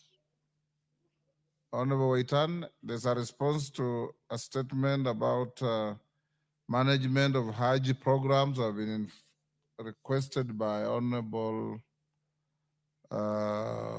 Bashir, that consultations and discussions are still going on, and we put over the matter to next week. So the matter is stayed to Wednesday afternoon next week. Hopefully you'll have finalized what you are doing. Joyce Bensouda. She's not here. Chairman Education. Where's Bensouda? Yes, Eve Obara. Give Eve the mic. You are not Joyce Bensouda by any chance, are you? No, no, no. I am the Vice Chair for Education. So you are ready to respond? Yes. Bensouda is not here. Bensouda was here and I've tried to reach her. If Bensouda is taking tea, it means she is not interested in prosecuting her request. So it is dropped. It's not dropped. We stay to next week. You can respond. Yes, yes, Wangari. Mr. Speaker, not on... Vice Chair, hold on. Is on the same issue? It was on education, Mr. Speaker. So let me finish with this first. Eve Obara, Honorable, you can hold your response to tomorrow afternoon, subject to Bensouda giving an appropriate and acceptable apology, because she was here and just walked out. And to other members, if you have business on the order paper, try and be here to prosecute so that we don't pile unnecessary business for the later days. Wangari? Thank you, Mr. Speaker, for indulging me. Mr. Speaker, allow me to raise a matter which I think may not wait for the normal statement route, the matter of capitation in schools, Mr. Speaker. Mr. Speaker, the recess, we have been able to interact with many schools and leaders and administrators of schools, and I can tell you, Mr. Speaker, schools are suffering. Even buying chalk, buying a biro pen is almost becoming impossible for schools, Mr. Speaker. So, Mr. Speaker, the explanation the ministry has been giving through the media does not hold water, because they say they are verifying. This verification should have been done during the holidays when the children were home. Mr. Speaker, this term is very short. In fact, students should be closing by October 22nd. They are already closing school. We have 3 evaluations and examinations, Mr. Speaker. That is the grade 3 NEC evaluation. We have the KIPSEA for grade 6, and now we have KJSEA for grade 9. How then, Mr. Speaker, are schools supposed to prepare for these examinations, Mr. Speaker? Mr. Speaker, I feel that the Committee of Education and the Ministry of Education should give a way forward. And if you have given wrong figures as a head of institution, can that be deducted in the next term? But we cannot afford, Mr. Speaker, to actually be able to make sure that we have held schools in abeyance. They don't know what to do in 3rd term, Mr. Speaker. Maybe you can give direction to the Committee of Education. Owen Baya, where is your committee chair? Yes, KJ? Before we get a response from leadership, Mr. Speaker, you might want also to send the business regarding our university education, together with the communication that Honorable Martha is giving, to the Committee on Education. Because as we speak right now, our students who are reporting to university had to go back home. They are sitting in abeyance, not sure what the situation is with the lecturers, not sure whether it is being resolved, whether it is being attended to. So, Mr. Speaker, as you give direction, kindly also direct the Committee on Education to look into the matters of our learners who are in the university and higher institutions of education, so that it does not look like it is a failure purely on just the new funding model, which it is not. It is a whole other issue that needs to be resolved. I thank you, Mr. Speaker. Ivo Barra, can you bring a response to this on Thursday afternoon? Yes, Mr. Chairman. Sorry, Mr. Speaker. This is a matter that has come to our attention, and I want to commit that by Tuesday next week, we should be able to give a comprehensive statement on the same. Thank you. Thank you, Tuesday. Next order. Order number 13, the Kenya Roads Amendment number 3 Bill, National Assembly Bill number 34 of 2025, second reading. Honorable Peter Kaluma. Thank you very much, Honorable Speaker. Honorable Speaker, I beg to move that the Kenya Roads Amendment number 3 Bill, National Assembly Bill number 34 of 2025 be now read a second time. Honorable Speaker, this bill, though appearing in my name, is brought on behalf of the Legislative Caucus, which you constituted to help the House with directions on legal and litigation matters that involve Parliament. That team you constituted, Honorable Speaker, is convened by the Honorable Dr. Otindi Amolo, Senior Counsel, and the Honorable Samuel Chepkonga, also Counsel. And the team, Honorable Speaker, brings together all members of Parliament who are learned, and I'm emphasizing learned in law, who are willing on a pro bono basis to intervene as and when the Honorable Speaker requires.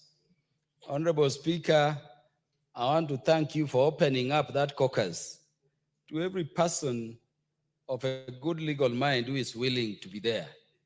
I've not seen Honorable Speaker, Honorable Karoli Omondi, but he's one of our best brains here, and I hope he'll be notified now that he's aware that legislative caucus is existent to involve, so that in those matters for which, Honorable Speaker, you've constituted the legislative caucus, Parliament can benefit from his good brain. Honorable Speaker, I therefore, Honorable Speaker. What's your point of order, Honorable Owen? Honorable Speaker, you know, the Honorable Kaluma is my senior in many ways. But when he says that the few learned members of Parliament, he needs to qualify it to say learned friends, because that's what it means, the lawyers. Because there are many other learned professors here. But to say learned legislators, he needs to qualify it. And when he also says best brains, he needs to qualify it as a best brain in law, because there are other best brains, Honorable Speaker. I think that he needs to put in perspective so that other members here, so he does not sound condescending. We've had you. Okay, Honorable Kaluma, are you so guided? Thank you. It has given me the opportunity to consult the desk, Honorable Speaker, and the desk was concerned that it is possible I may not have moved. I moved. Yes, you moved. But for the avoidance of doubt, let me just reiterate that I beg to move that the Kenya Roads Board Amendment number 2 Bill, National Assembly Bill number 34 of 2025 be now read a second time. Honorable Speaker, Honorable Owen Baya intervened when I was thanking the Legislative Caucus for permitting me to move this important bill on their behalf. And I want Honorable Dr. Otiende Amolo, Senior Counsel, to return my compliments to the Legislative Caucus for I'm doing this on behalf of them together. Honorable Speaker, it has also been the view of the Speaker that matters which can be resolved by the leadership of the nation be so resolved without recourse to litigation.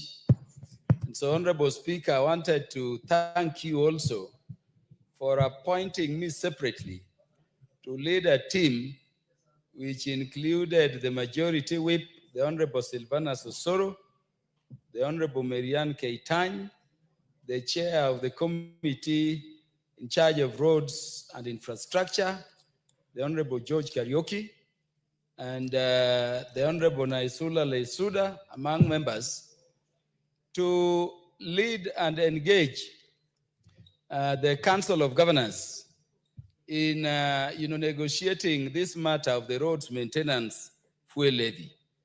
Honorable Speaker, I did report to you, and I want to report again that we did all the best we would do to secure that the Council of Governors, bringing together governors of our country, together with the members of parliament, resolve this issue out of court process.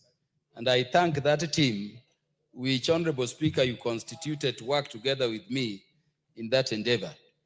Honorable Speaker, before I go into the meat of the matter, permit me also to thank the Council of Governors under the leadership of Dr. FCPA Abdullahi Ahmed for what I saw on their part in terms of the leadership they are giving the council, and particularly the chair himself.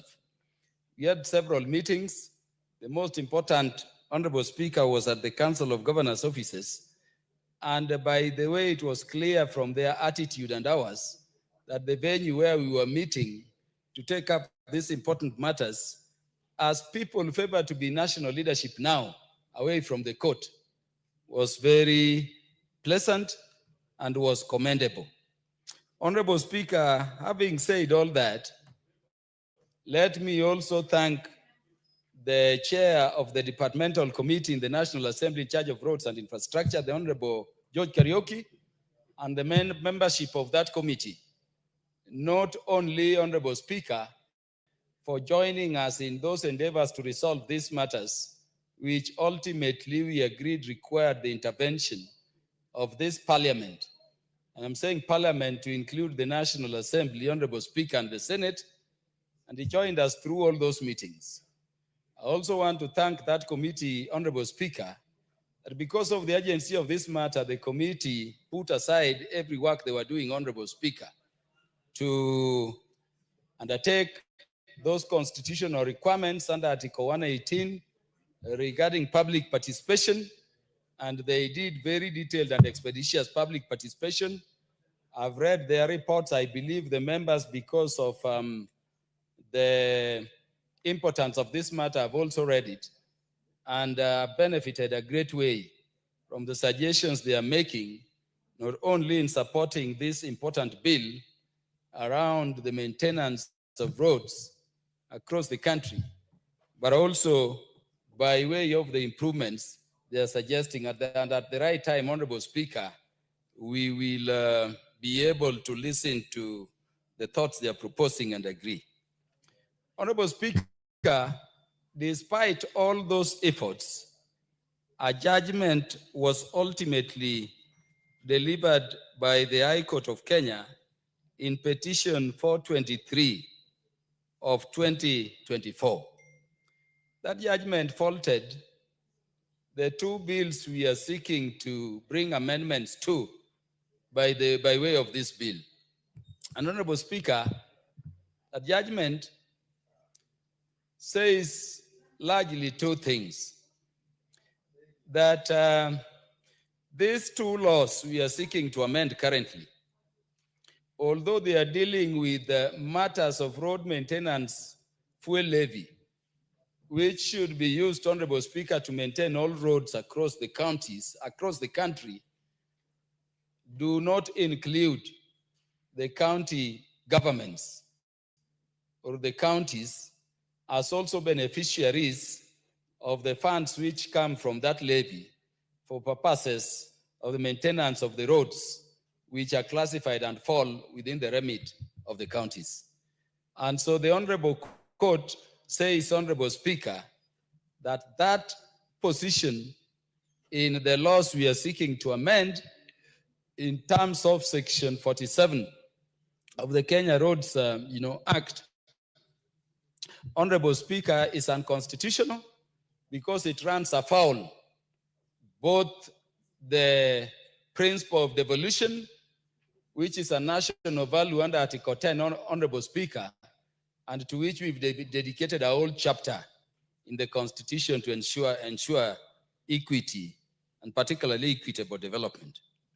The court also said, Honorable Speaker, that the classification of the roads to the extent that it did not accord with the principles of devolution is also improper and constitutional, null and void.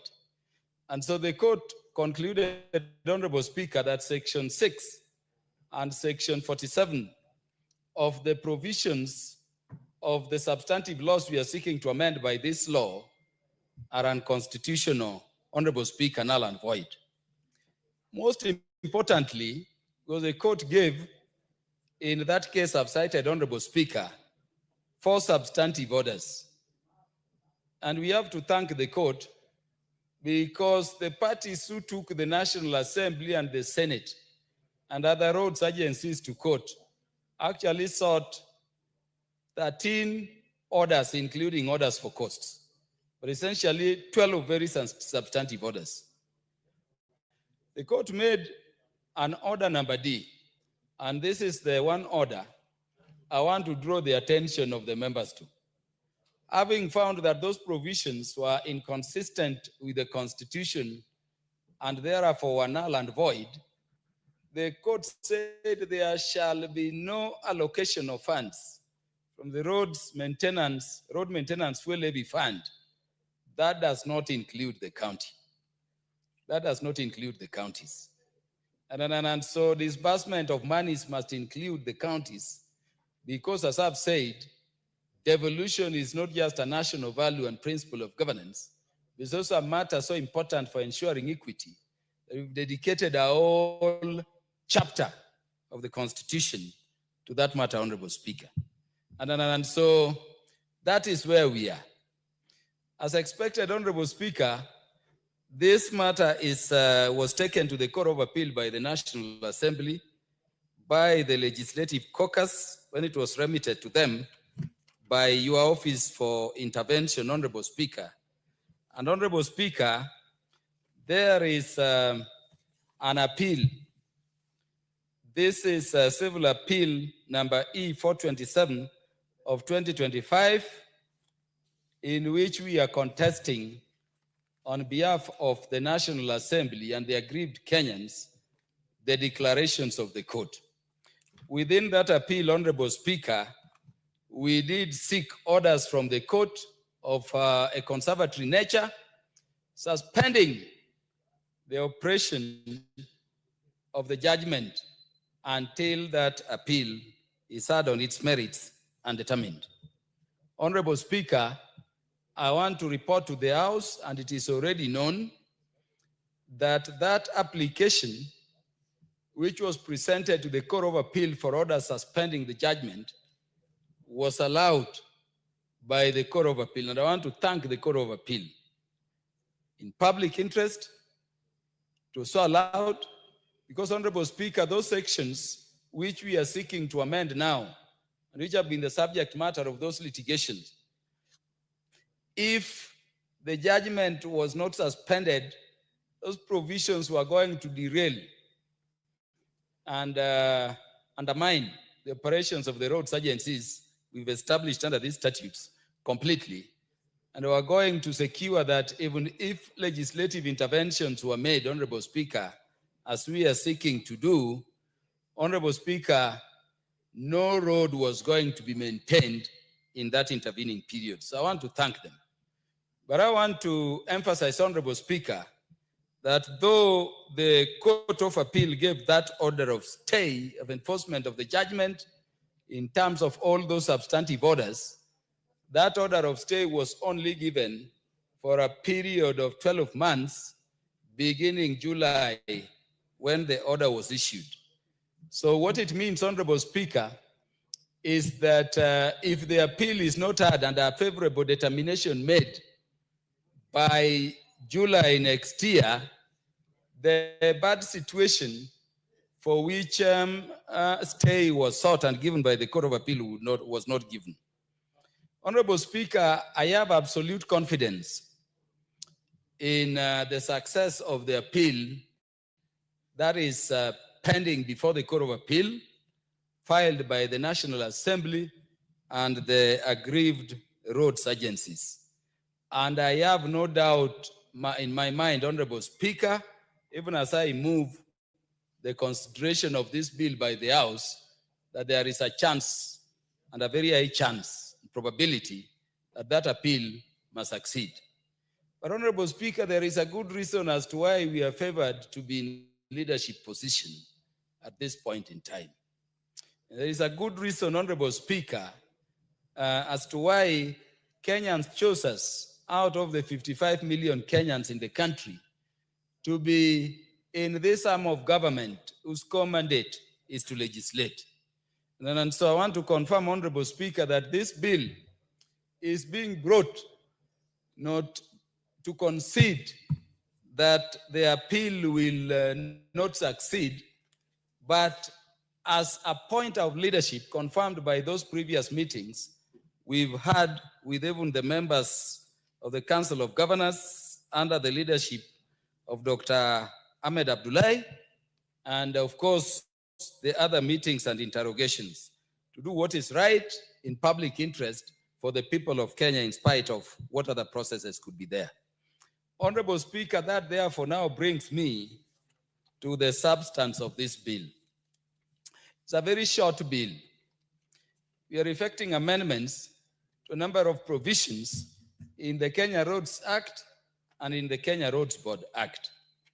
Honorable Speaker, if you look at clause 2 of this bill, and I know because of its importance, all members have looked at it, we are seeking to amend the current section 2 of the Kenya Roads Act, which appears to date to be only speaking to national roads. I understand that is so, Honorable Speaker, because that law was enacted well before the current constitution. And it is something that needs to be cleaned up. If you looked at the 4th schedule of the constitution, the categories of roads in the country are national trunk roads and county roads. And so we are making it clear that these laws, to be in conformity with the Constitution, Honorable Speaker, cannot be restricted just to national roads as is the case now, but must now have a category of national trunk roads falling within the remit of national government roads, or roads to be maintained by national government, and then county roads. Honorable Speaker, at clause 3, we are dealing with the matter of classification. And this is the substantive amendment to the contested current section 47 of the Act. And so we are clearing that in line with the judgment and to the extent agreed by the House of Parliament, Honorable Speaker, the new roads classification will accord with the first schedule of this bill so that we can carry the entire country aboard. And Honorable Speaker, if you go to the first schedule, you will see Honorable Speaker, those various categories which have been existing in the law we are seeking to amend, and the proposed new categories. So we are proposing a category AS and category A and B to fall under national government. The description is there. Honorable Speaker, I've looked and at the report of the departmental committee. Tunaingia vijijini, mijini na hata jijini kukuletea taarifa mchana kutwa. Usiku tunaketi kitako, tunadadavua tukichanganua taarifa na makala muhimu yanayokuhusu wewe na familia yako. Ungana na